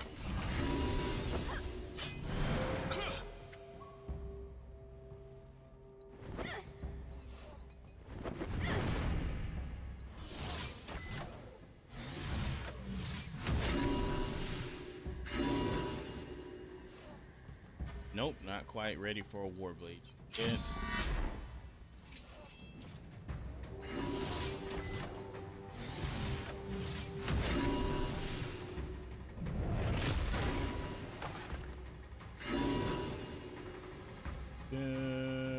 Yeah, I'm probably good to hit him. Soften him up. Fuck that, I guess. Never mind. 3,000. God damn. 3,800 damage.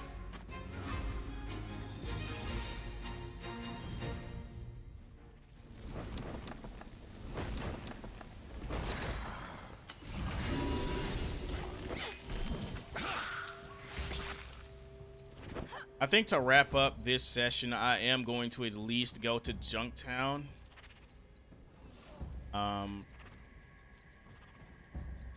Just so we're not even on hanger, but you know what I mean.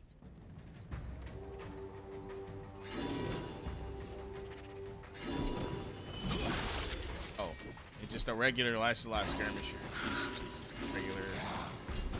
He's the same as the fucking Bannerman skirmisher. He's not really special. He just hits you with his shoulder.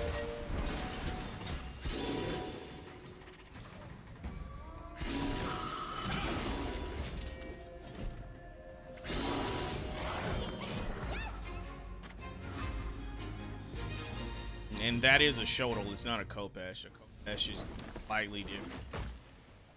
Khopesh does have that question mark like curve, but it's a little bit more elongated than curved.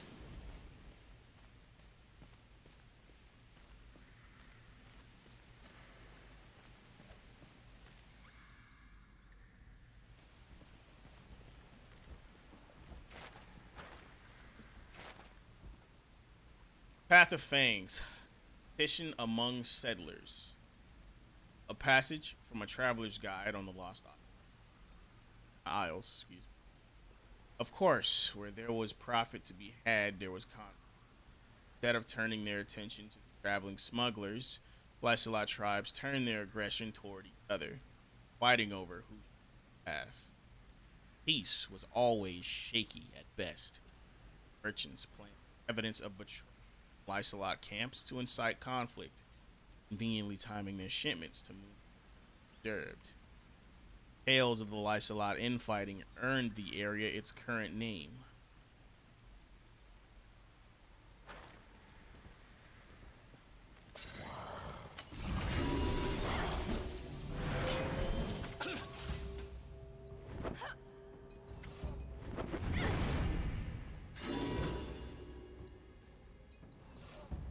I'm gonna enrage. When in doubt, enrage.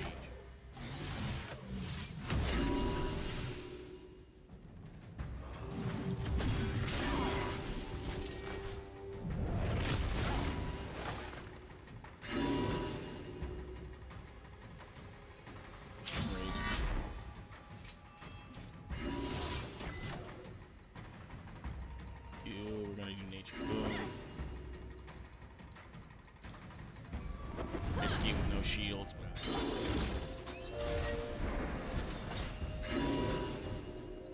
and matter of fact, I'm gonna rage wave.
Gravity punch is actually pretty useful. I should use it more because it deals a percentage-based amount of damage plus an actual damage value.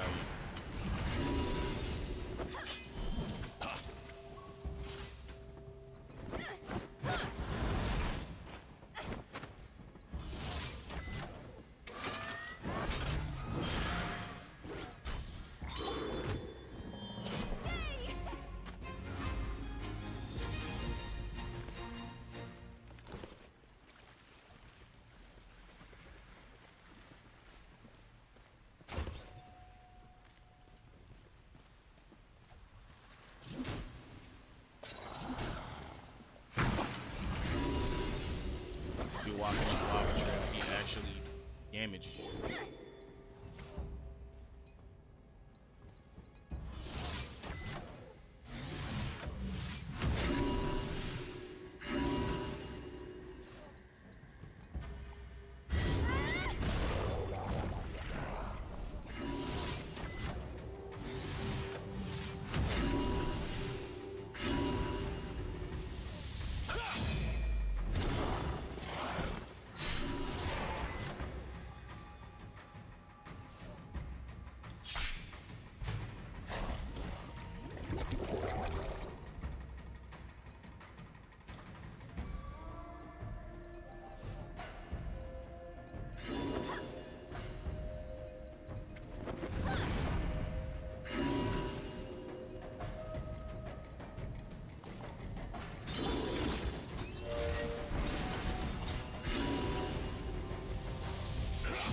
Go both.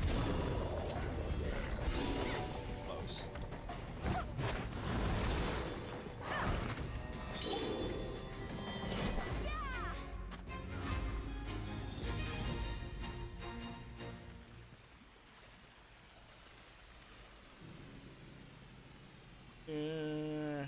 Wait. Let's not do anything rash here. I know you've been talking to my brother.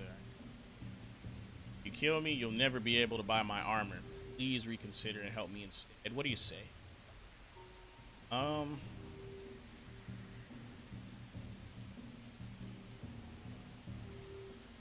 don't really care for either of these, honestly. Oh yeah, and one thing I forgot. The reason why I don't care about that armor is because I actually did go back to the Iron Outpost and ended up getting that armor from the Undead Pyromancer. It's the Paladin's armor. I mean, I know it's level 5, but it's still better than what they got. I can enchant these further. It gives me overcharge, which honestly, that's the only reason why I'm wearing this. Overcharge is better than anything else person can get because he uses it for a lot of his attacks. What I'm really gonna do is probably go buy the Berserker vestments from Lecter.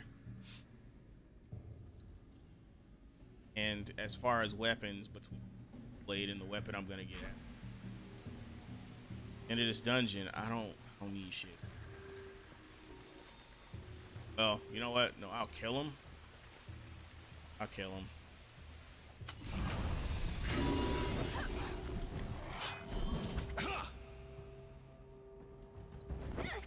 I gotta be careful because if these guys get too damaged and you don't kill them fast enough, they'll also self. Go ahead and see.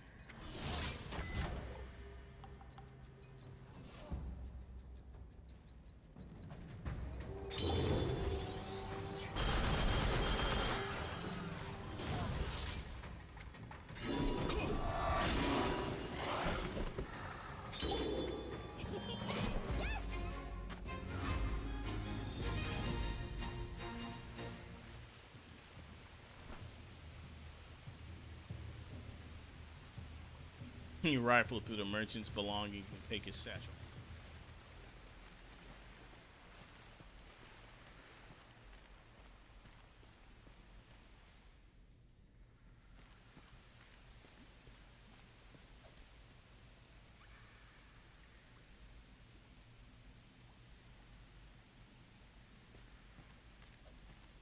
I'm gonna take this elevator down.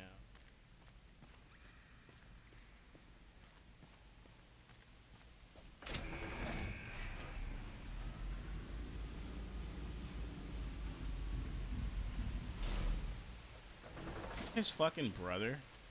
Put them both in this room. That satchel you have. Have it? I'll offer you my ware. Merchant surreptitiously took something from the other satchel at his own. What was that? That? Oh, it was nothing. Let's trade.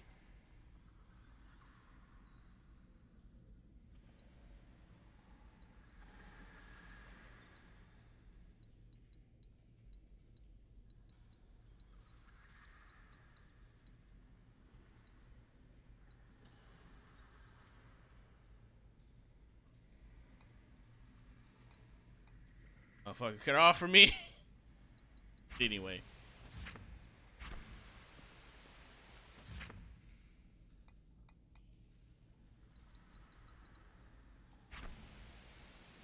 Which means I'll be coming back and killing them both because they both had so there was something in both their satchels that I can get and yada yada.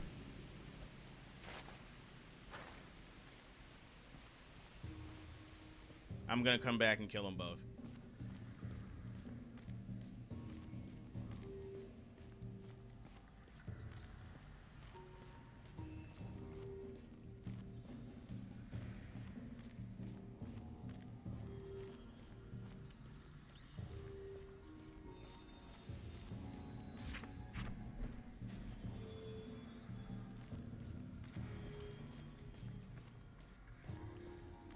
I think I have to go back and have them open the gate to the other side. That way I can go get the Shadow Claw Bannermen. I get the Shadow Claw Banner.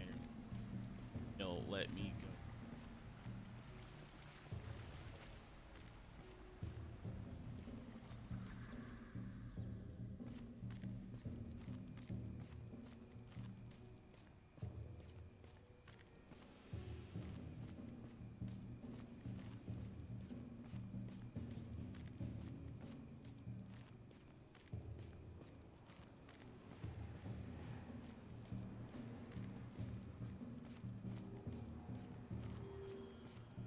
Oh, he's already opened the gate. It's right there. Here.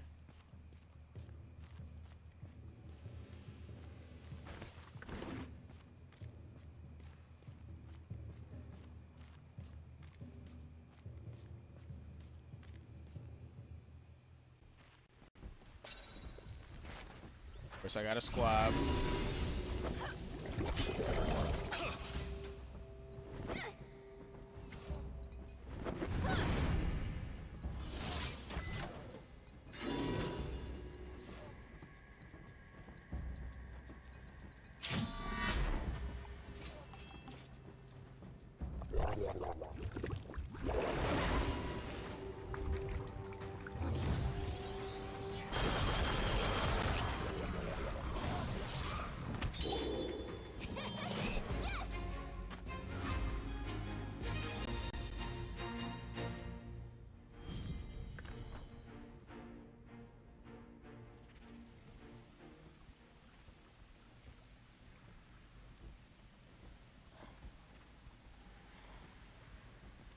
There's an enchanter's altar right here. The Dark Lady. Message is written in meticulous red. Chieftain, not forget the price of my knowledge. Power can wax and wane with my every. Take care to keep me. I will leave it at that. An ornate symbol adorning the bottom of the note abruptly disappeared.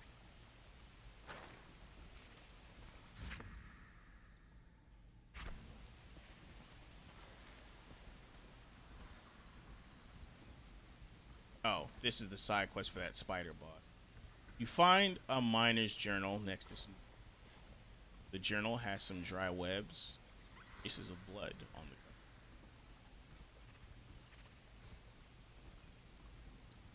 After giving it a good thumb through with a few particular entries,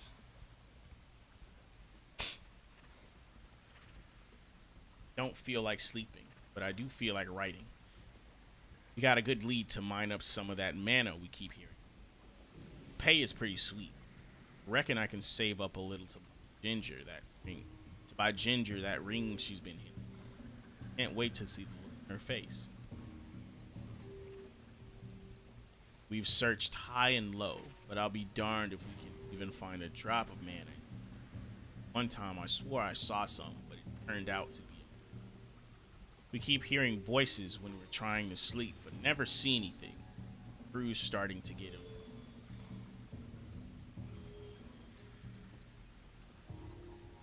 She hates the light. Keep the lights on, whatever you do. Been up so long. Think I see Ginger's face in the dark. Because of my lonesome heart. Most of the journal is covered.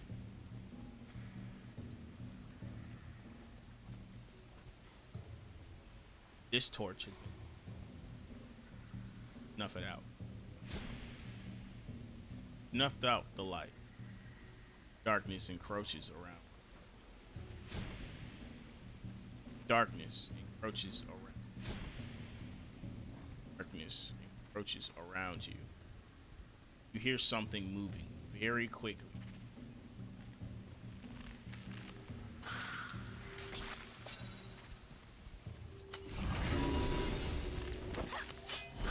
Voila. Clean spider.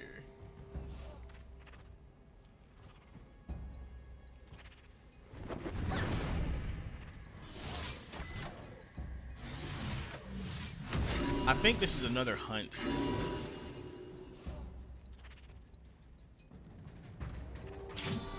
Pretty sure this is another hunt. This is a named.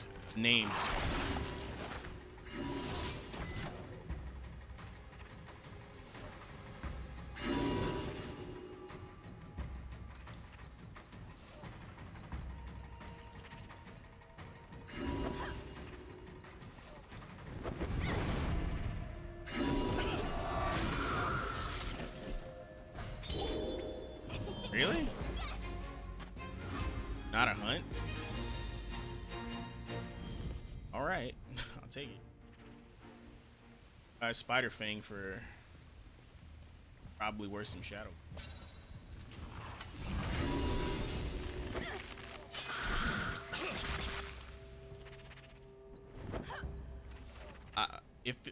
Damn it. These might actually be new enemies that we encountered like several times, but all the spiders look the same. They're like regular spiders except giant. It's just giant cave spider.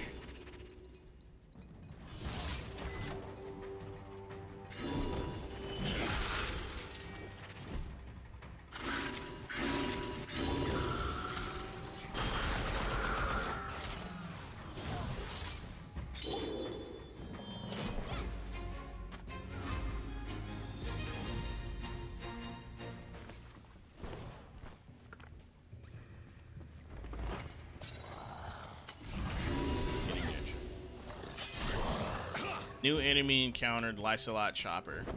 I actually forgot what this dude's deal is, so we'll have to see.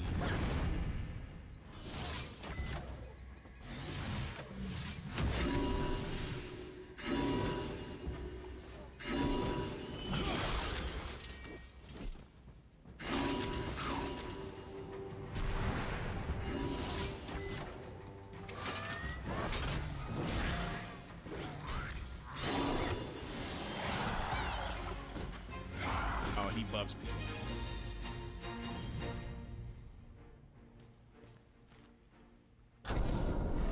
Oh, look.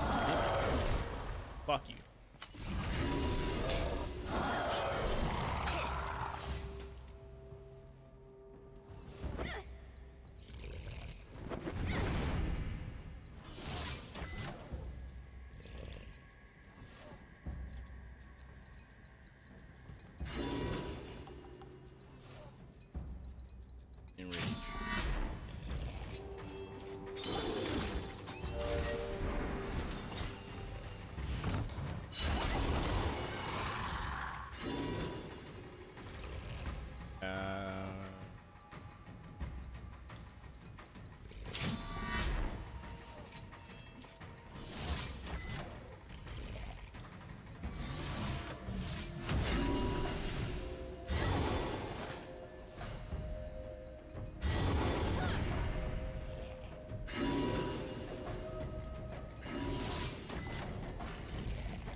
Hillman's jacket. Oh, man. Legendary. I'm putting that on. I might switch back if the overcharge penalty, the overcharge bonus is noticeable. Other suit of armor. Probably not.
That works too.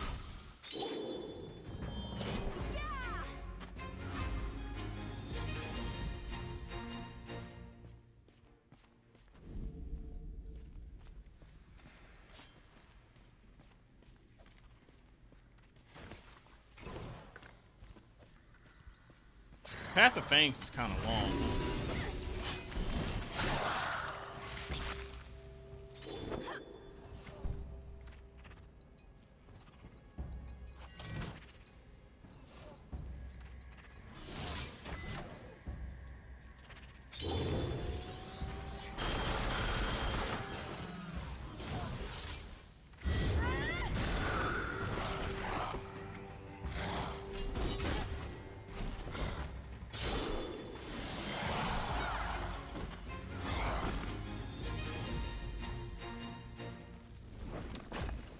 Ah, I got his ass. I got hit. What? Damage.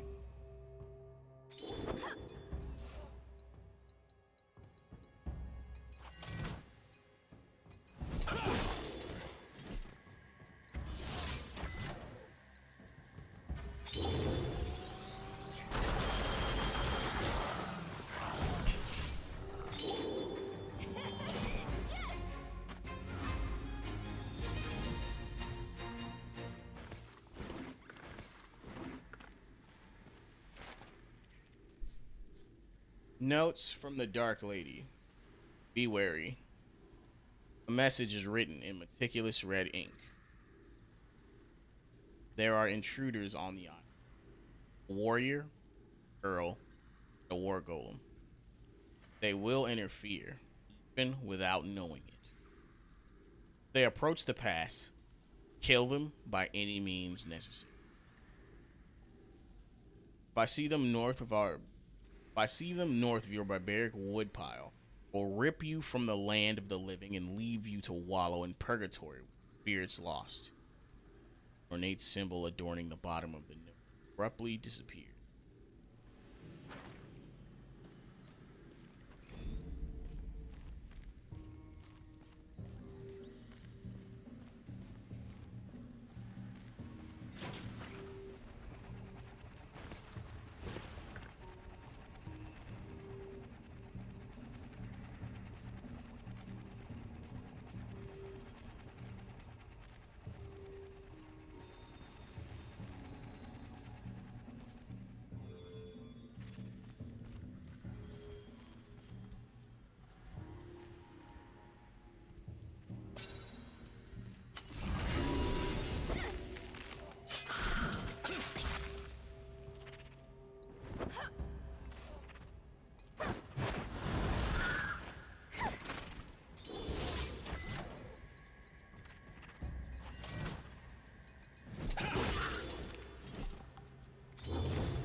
HP.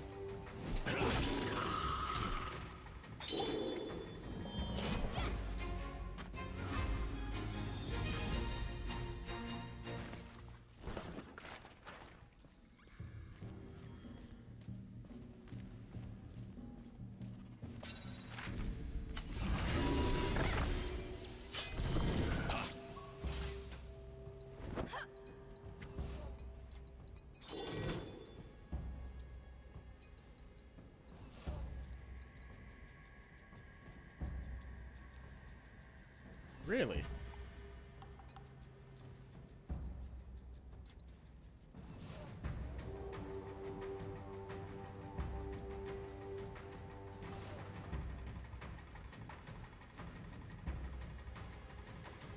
I should use this more. Really use this more.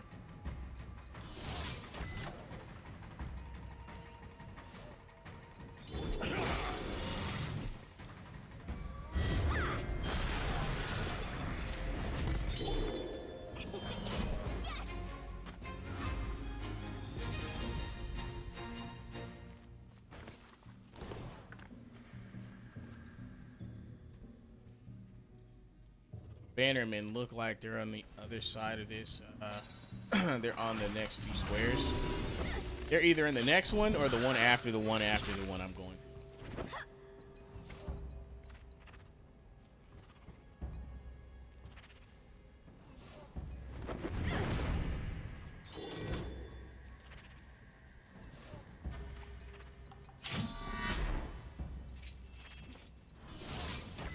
So they're either in the next room or the room on the very end.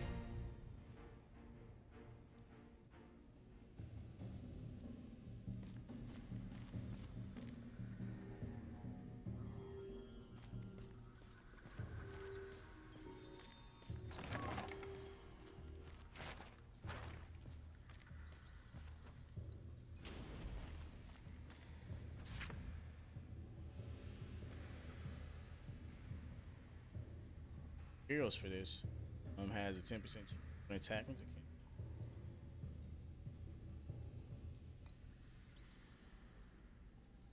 heals 15 every turn.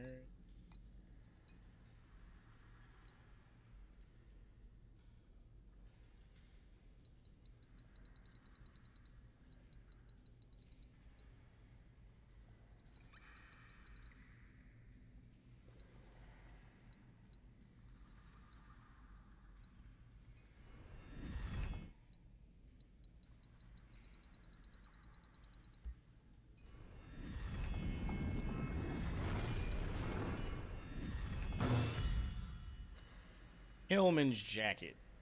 Combat jacket with reinforced leather for additional protection. Rejuvenation. Heals 23 health every turn. Yeah, this is the font of life altar that's found here. I think there's at least two more. One for mana, like one that's blue, and one that's red, I believe. I don't remember. But you had Samael's Flame, Nature's Touch, and then the other two we haven't.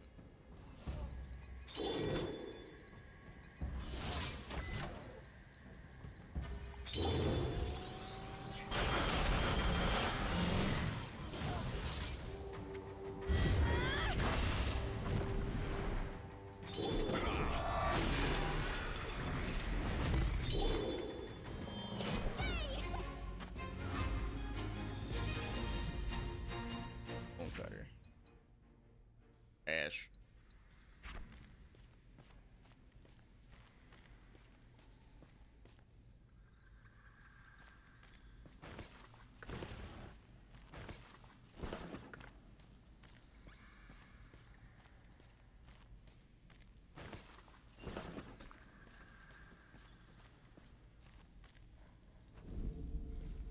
Where's locked? One of these. Yep. Oh, this is the room with the bannerman in it. You can tell that because of the campfire. One of these motherfuckers. Two war brutes and a stalker.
Yep, just unlocked with the key.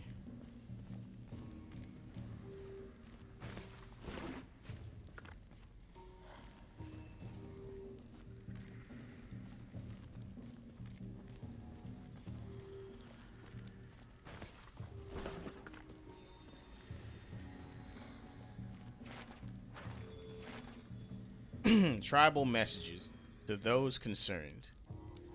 This appears to be a message sent between Lysolot tribes. The chieftain has left for another visit to his benefactor to the north. It will be a half moon's time before his return. If there ever was an opportunity to free our people, it's now. His tyranny will be our destruction. He may be subject to her schemes, but we don't have to.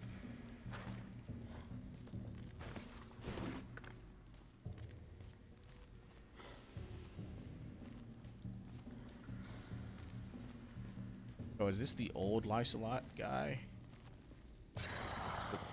These actually aren't the bannermen. I thought because I saw a campfire that was them. It wasn't.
Here we are.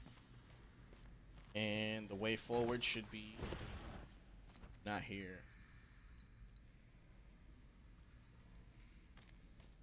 Way forward should be.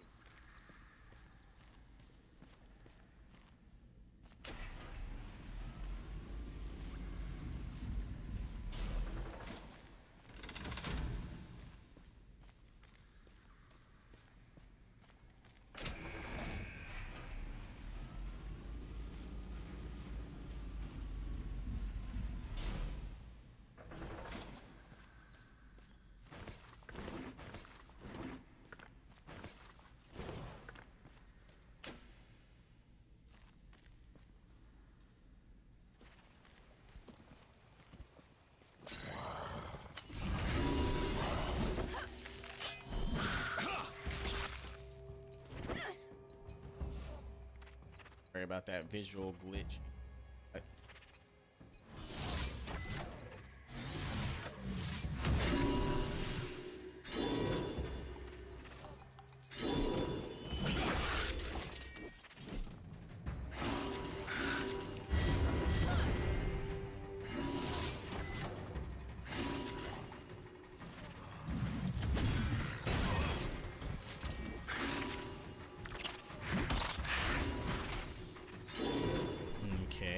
More cleaving.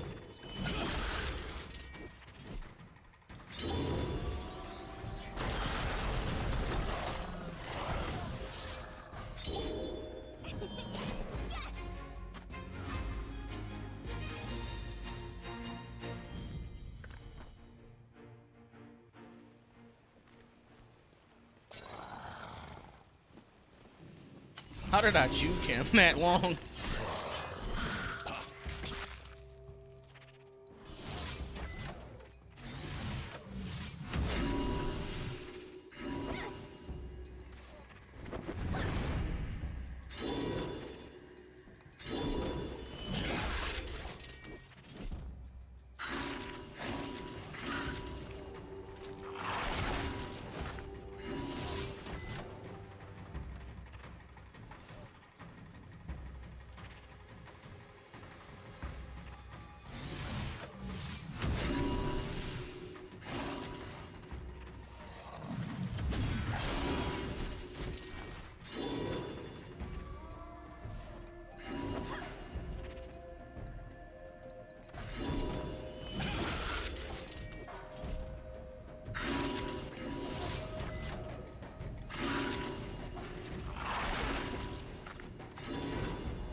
Man, where the fuck are these bannermen?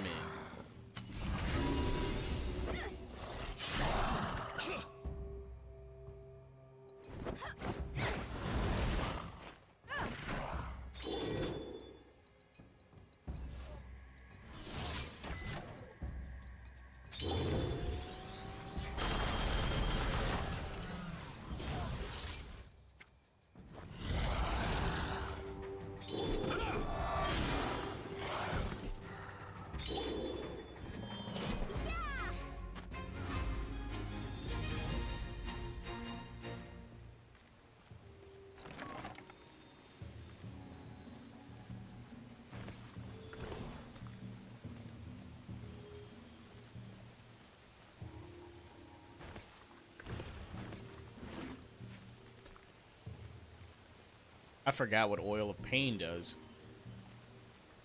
Back to that later. I know the quest objective is here because that star is here. That said, how do I access?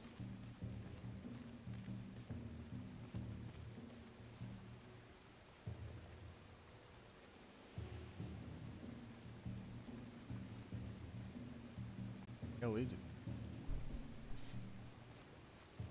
The hell is the quest? Oh, here they are. Here they are. Here they are. The Frostclaw, not Frostclaw. The Shadow Fang standard bears. Shadow Fang clan. There we go. Okay. Same deal as last time, really, except their leader is a stalker now.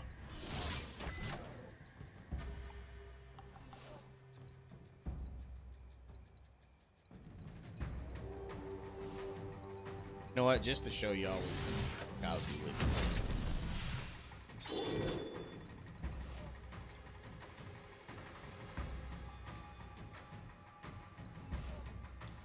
Death.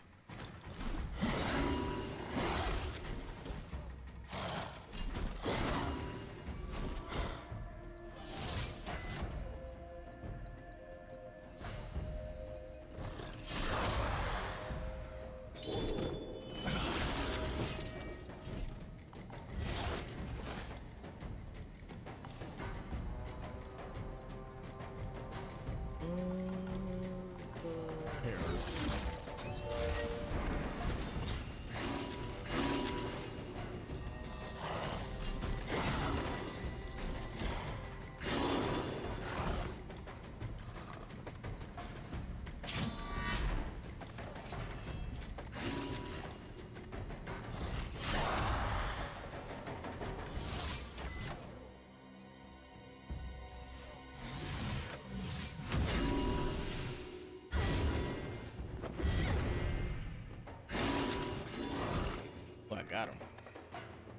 Why is he still alive?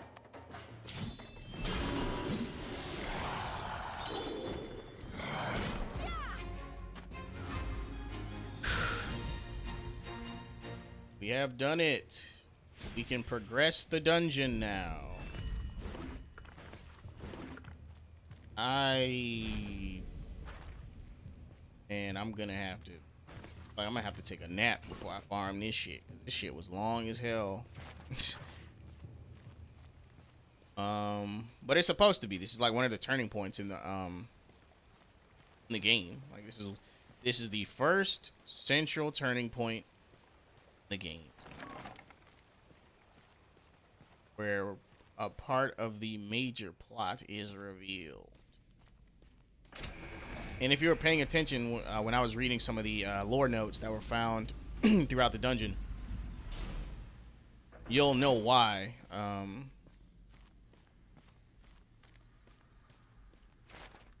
Or you'll at least know partly why.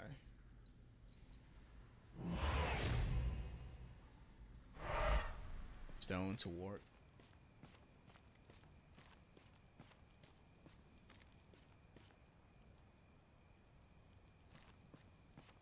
Arena.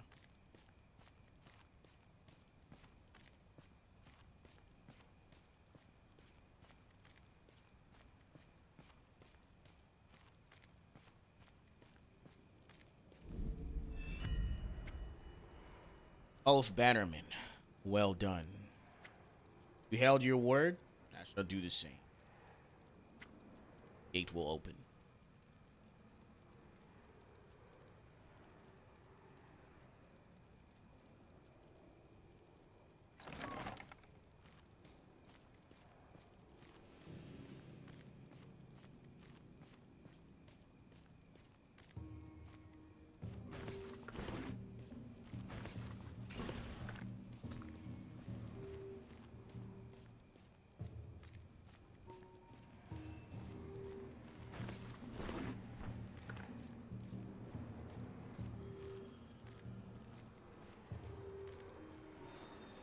Ooh, we have the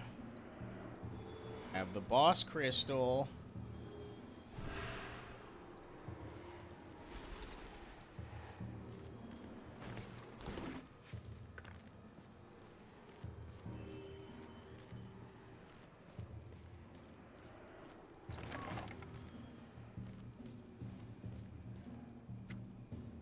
I deserve a clean.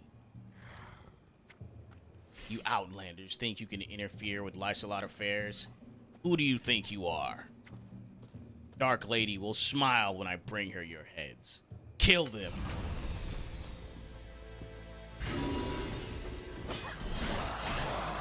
New enemy encounter. Lysolot Chieftain. We'll see his deal as the fight progresses, because I'm not going to end it quickly like I did with the Playfield. Rage.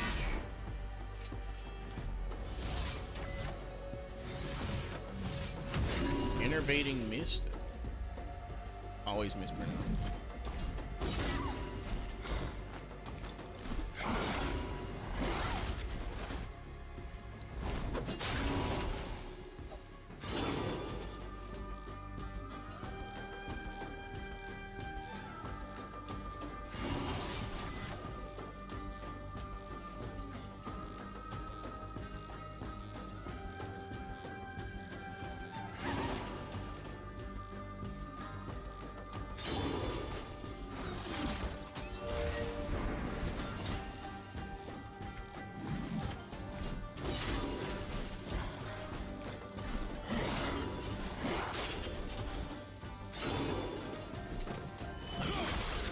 Actually, I think this has a two-phase fight, if I'm not mistaken.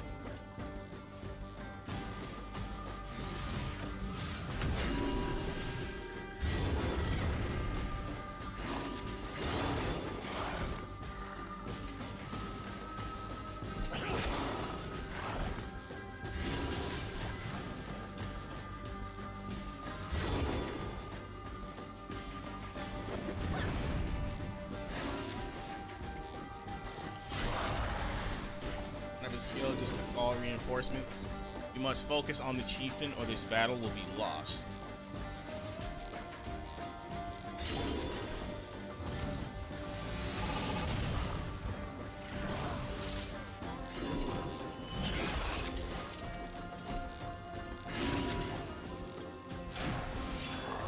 The chieftain boss skill, unholy blessing.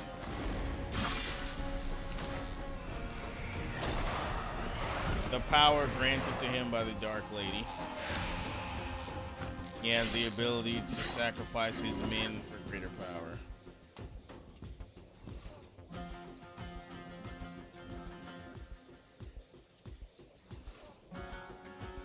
Increases haste by 3.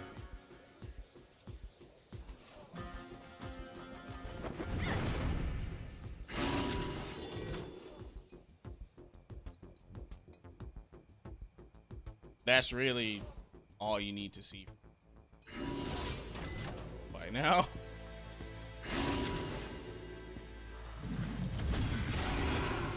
That's so Vortex.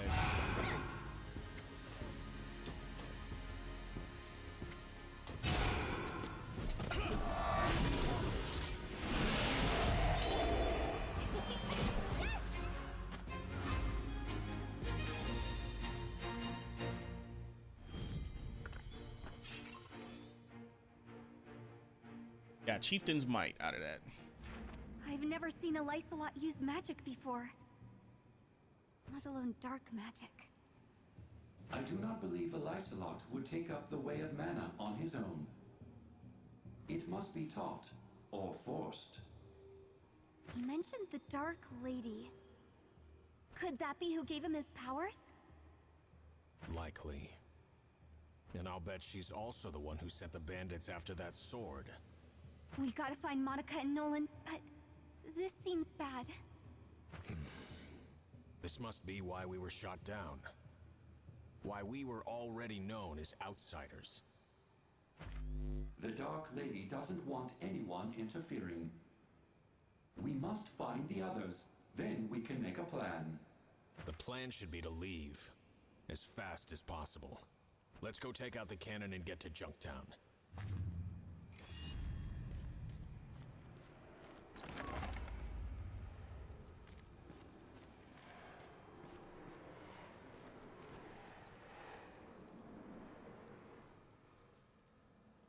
The plot thickens.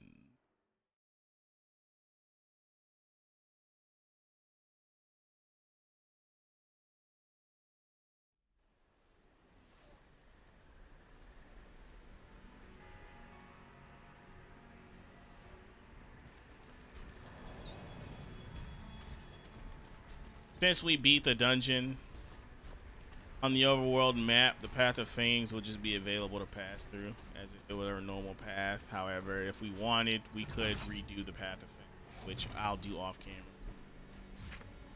See what other rewards I get. But one of the rewards you get for this dungeon is the Chieftain's Reward. Well, however, it is weaker than the Booty Blade, so I'm just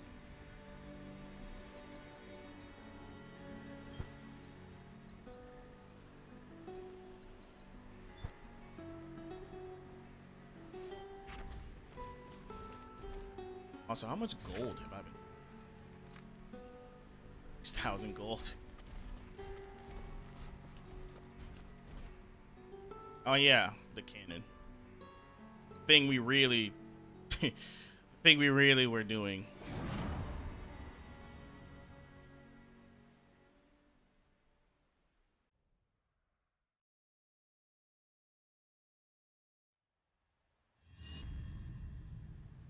East Coast Cannon.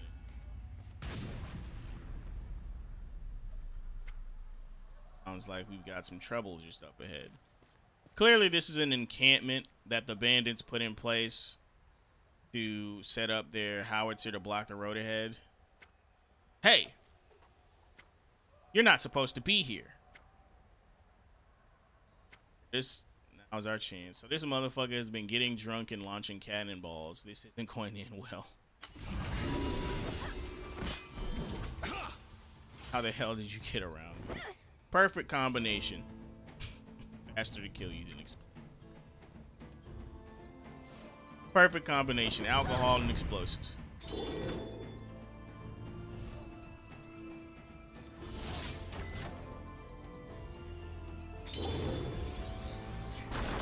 And it's just a random fucking bandit. I don't even think we can kill this guy.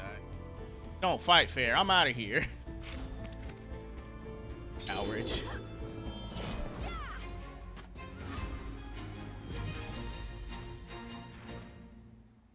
That was anticlimactic.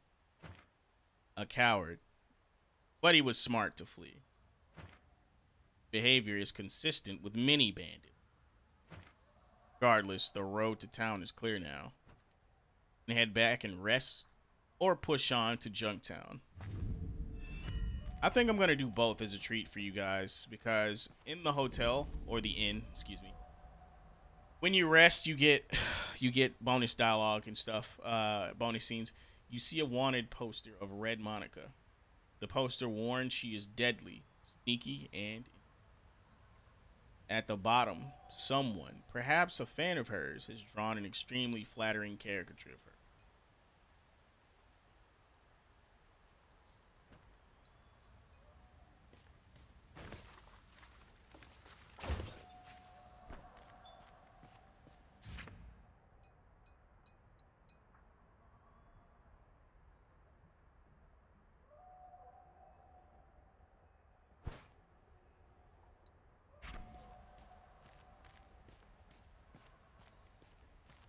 Like we should destroy this. With the cannoneer no longer manning the machine, the cannon sits idle. The party may now pass through the rustlings. Build of this cannon is very familiar to me. Allow me a few moments to salvage some parts. Fine, but hurry up. We've been here for way too long. Impatience, an ailment that humans must suffer.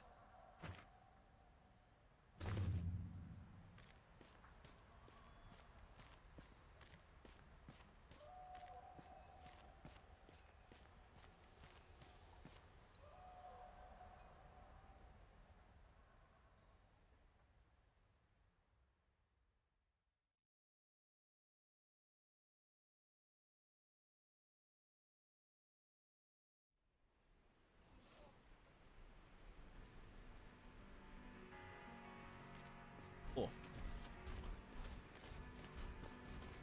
Now we can head right back to town across the bridge that was previously blocked by the cannon and rest at the... Now, head over to Junktown and probably sign off. I'm not going to do the next dungeon. I basically wait till the weekend to continue parts anyway, so gonna go ahead and Gully. He is asleep. Quiet, or you'll wake her. Right. Okay then. Let her sleep another hour. Eat at first light, then head out. You push her too hard. Me? He is a child, not a soldier. Needs rest. How many kids do you know that can shrug off? I know you think the gloves protect her, and maybe they will once she's mastered them. Till then, she's putting herself and us in danger. I sense escalating hostility in your tone. You saw how she was hunted, even before we arrived here. You want to protect her? Can't. Neither can I. Best I can do is teach her what I know. Aramis knew. I understand. Training is important. 1 hour.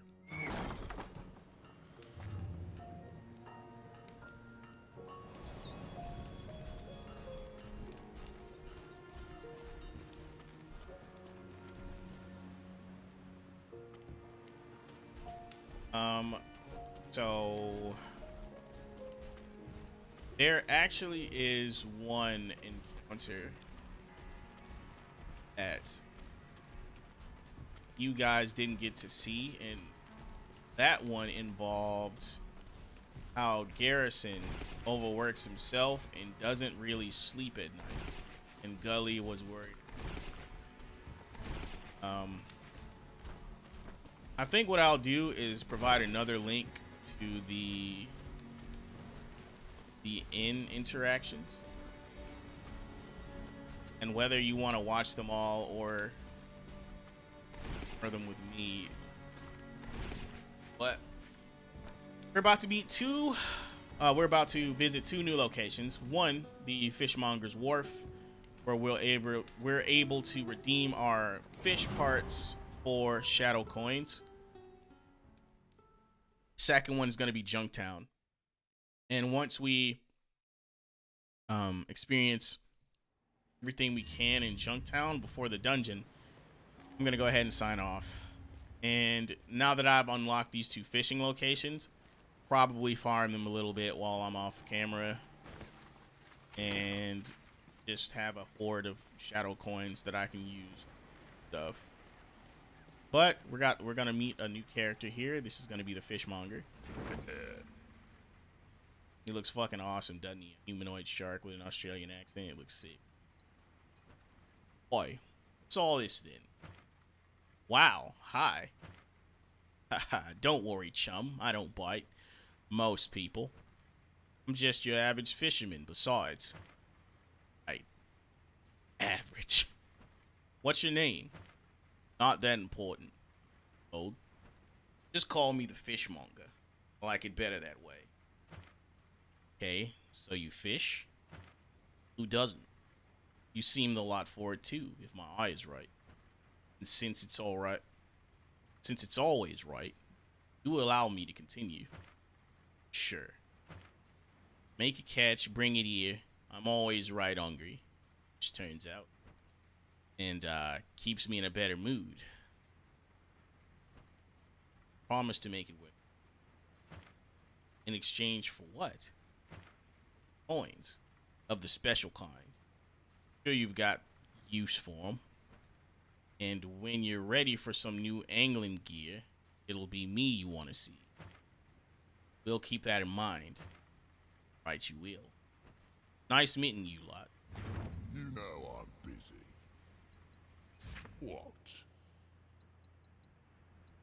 I don't think he has anything that's better than what I currently have. The one thing I don't really agree with is how he does have all this fishing gear, yet the best fishing gear in the game is sold by the fucking, what's his name? The collector? What? That's the one thing I don't really agree with. I got 6 shadow coins for all the fish. What you catch? You know I'm busy. Catch bigger. But yeah, this is going to be one of your main sources of shadow coins outside of the arena. Which, fuck, we can do that too. So I'll do that before going to Junktown. I won't play in the arena, but we'll go ahead and meet Arena Master. He'll definitely want to talk to us since we cleared at the Fangs.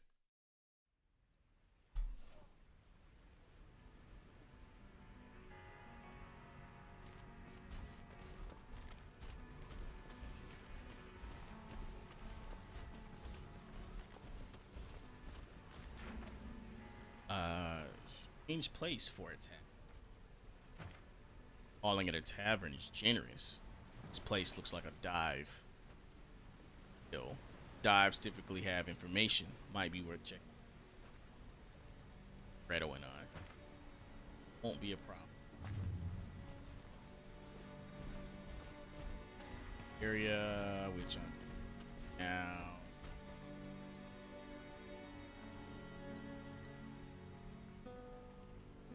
Kaine, warp station, warp to Kaine.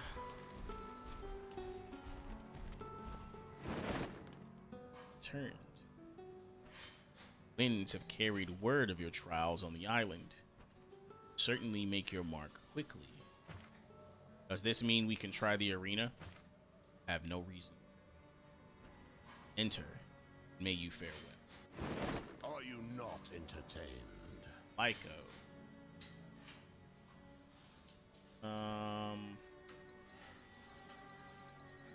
I could definitely benefit from, absolutely benefit from running the arena off camera, because there's some dope. I could probably earn that.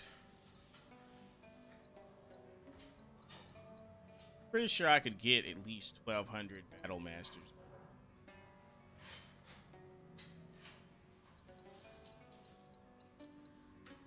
Pretty cool. Welcome. Never relent. But yeah, that'll be cool. Back to the break point. Oh, an airship. Come here. Come here. Come here. Airship. Yes.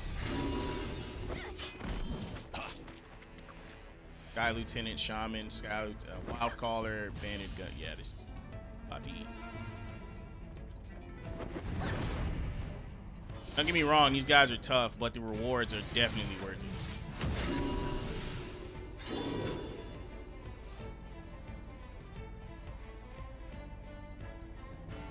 And now I'll just do it.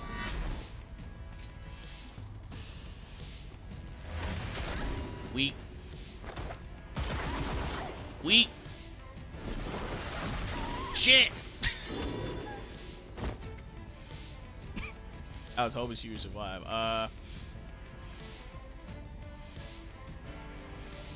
Fuck. Oh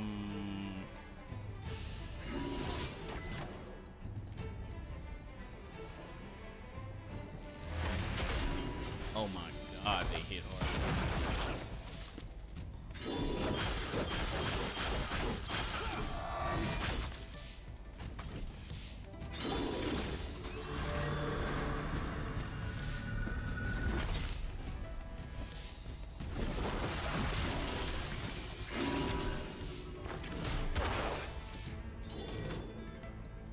That's still worth it, in my opinion.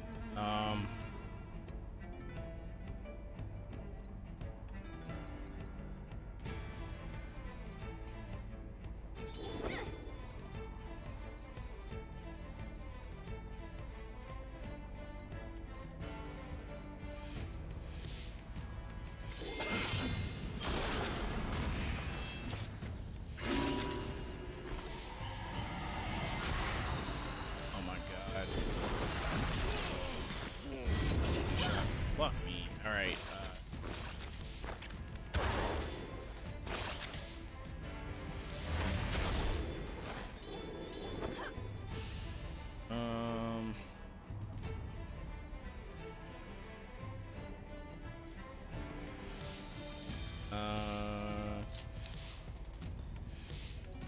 Nah, it's actually worth trying to stun him.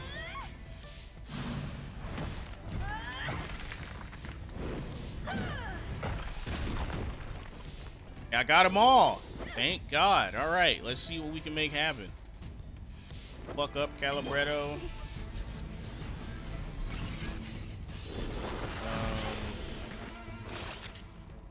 All right, he's back down. That's not. Oh well. Oh, okay. Get what I deserve for that one. Shit. Damn. Well, I risked it.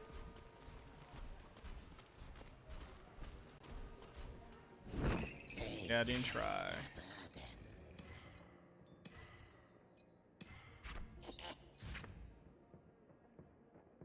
Definitely getting overcharged. His best weapon. I think it's better than his. I think it's better than his ultimate weapon, because it'll give you overcharge for as long as you have it. Secrets. Gives you like overcharge for Calibretto is he can go long periods of time not having to use full mana. Yes.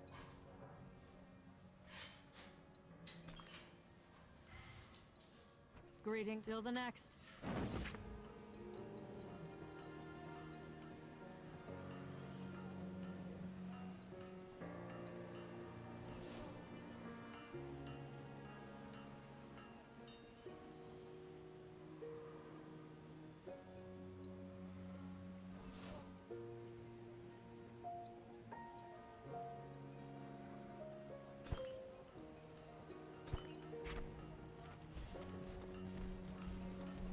cops for not being able to beat them. No.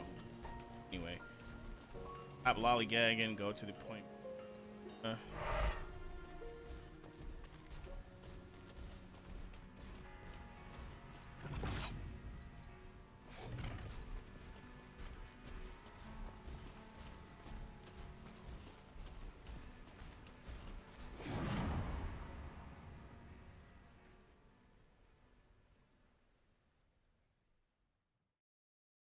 I forgot that Junktown is actually a dungeon, not town. Town parties here.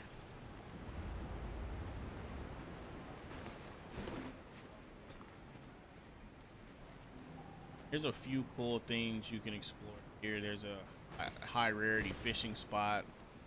There's a technomancer shack that lets you watch the previous cutscenes as well as something else. I forgot what the other thing.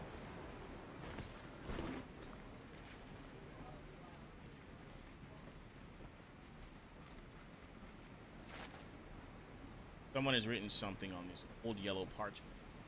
As I sit here drinking my beer, I cannot help but think of things. Watch my weapon, my amulet, my ships. Good conversation. Kiss on the lips. My love was a treasure I held above all I've met. Find her. I planned to take her to a faraway land where nothing could hurt her. Why then, you wonder why I look so forlorn. Both her and my ship sank in the bottom of the note. Looks like it was once dried in the sun.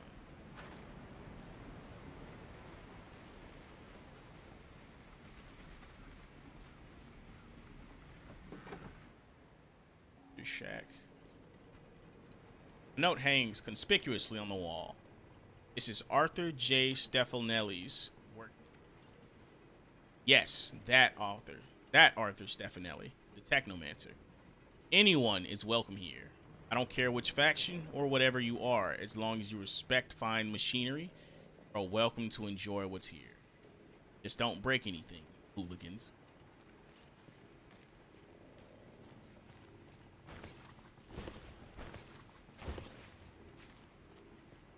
Giant surveyor crystal playing back cutscenes. Yeah, I think that's it. It's just the materials, the surveyor crystal for the cutscenes, and the note, which is actually.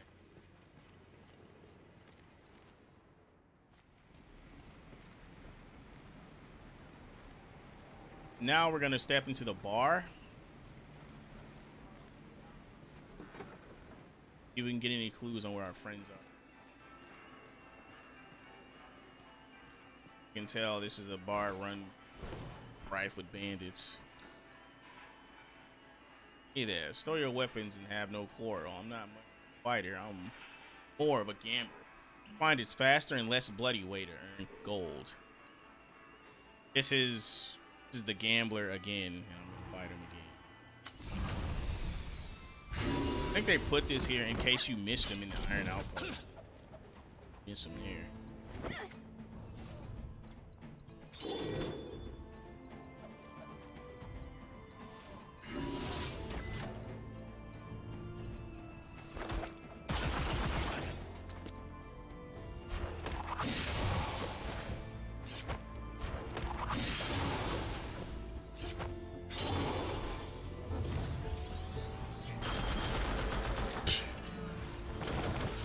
They were all level 6, I didn't even realize.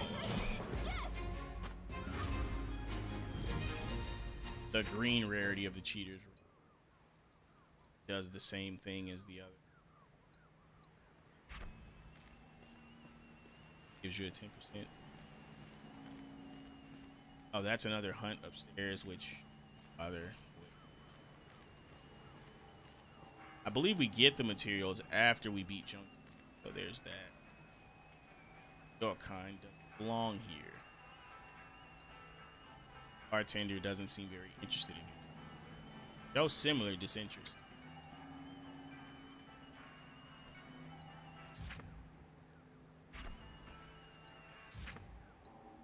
They need junkers.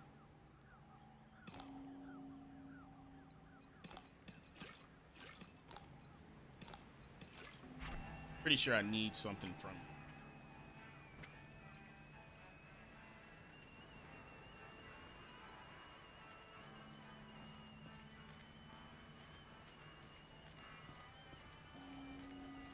Treasure chest up here.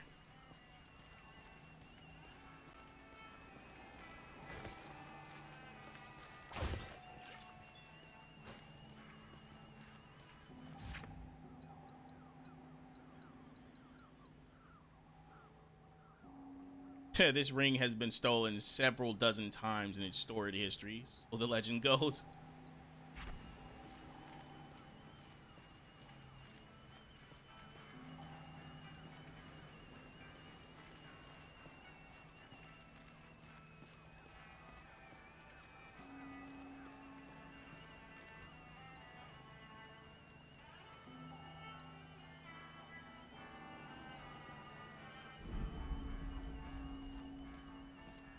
That was a quest for Everston the Red.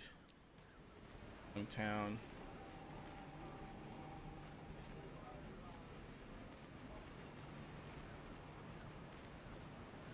Something was supposed to happen by now that hasn't, and I'm why it hasn't.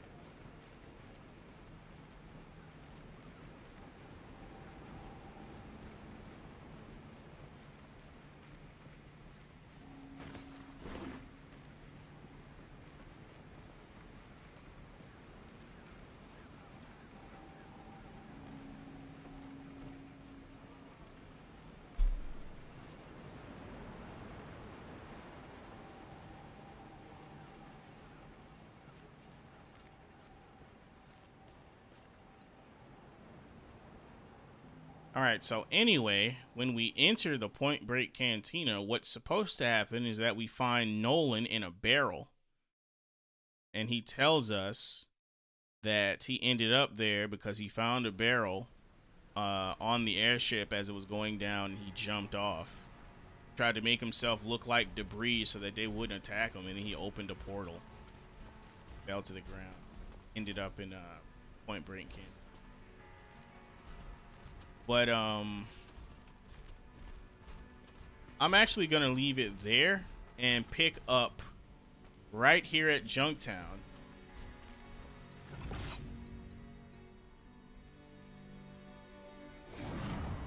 Pick up right here at Junktown when we get back. And just to make sure I'm not crazy.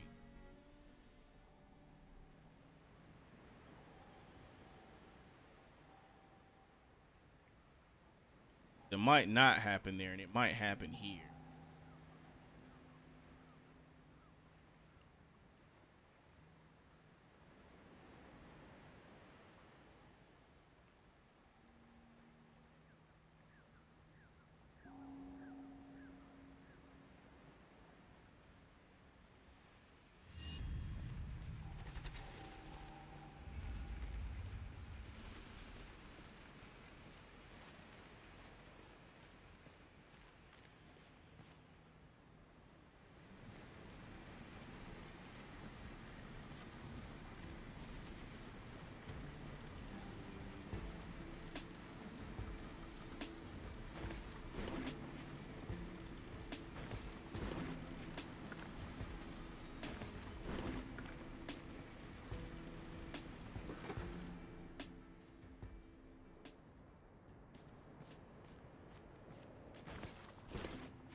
Later too.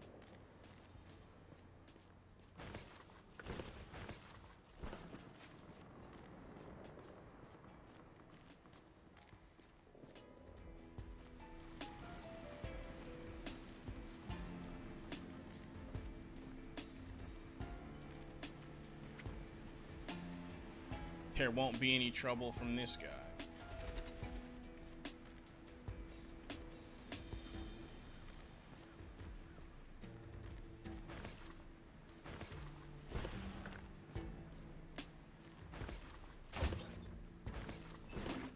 Okay, so you actually don't meet Nolan in here. Oh. I'm gonna go ahead and end it there.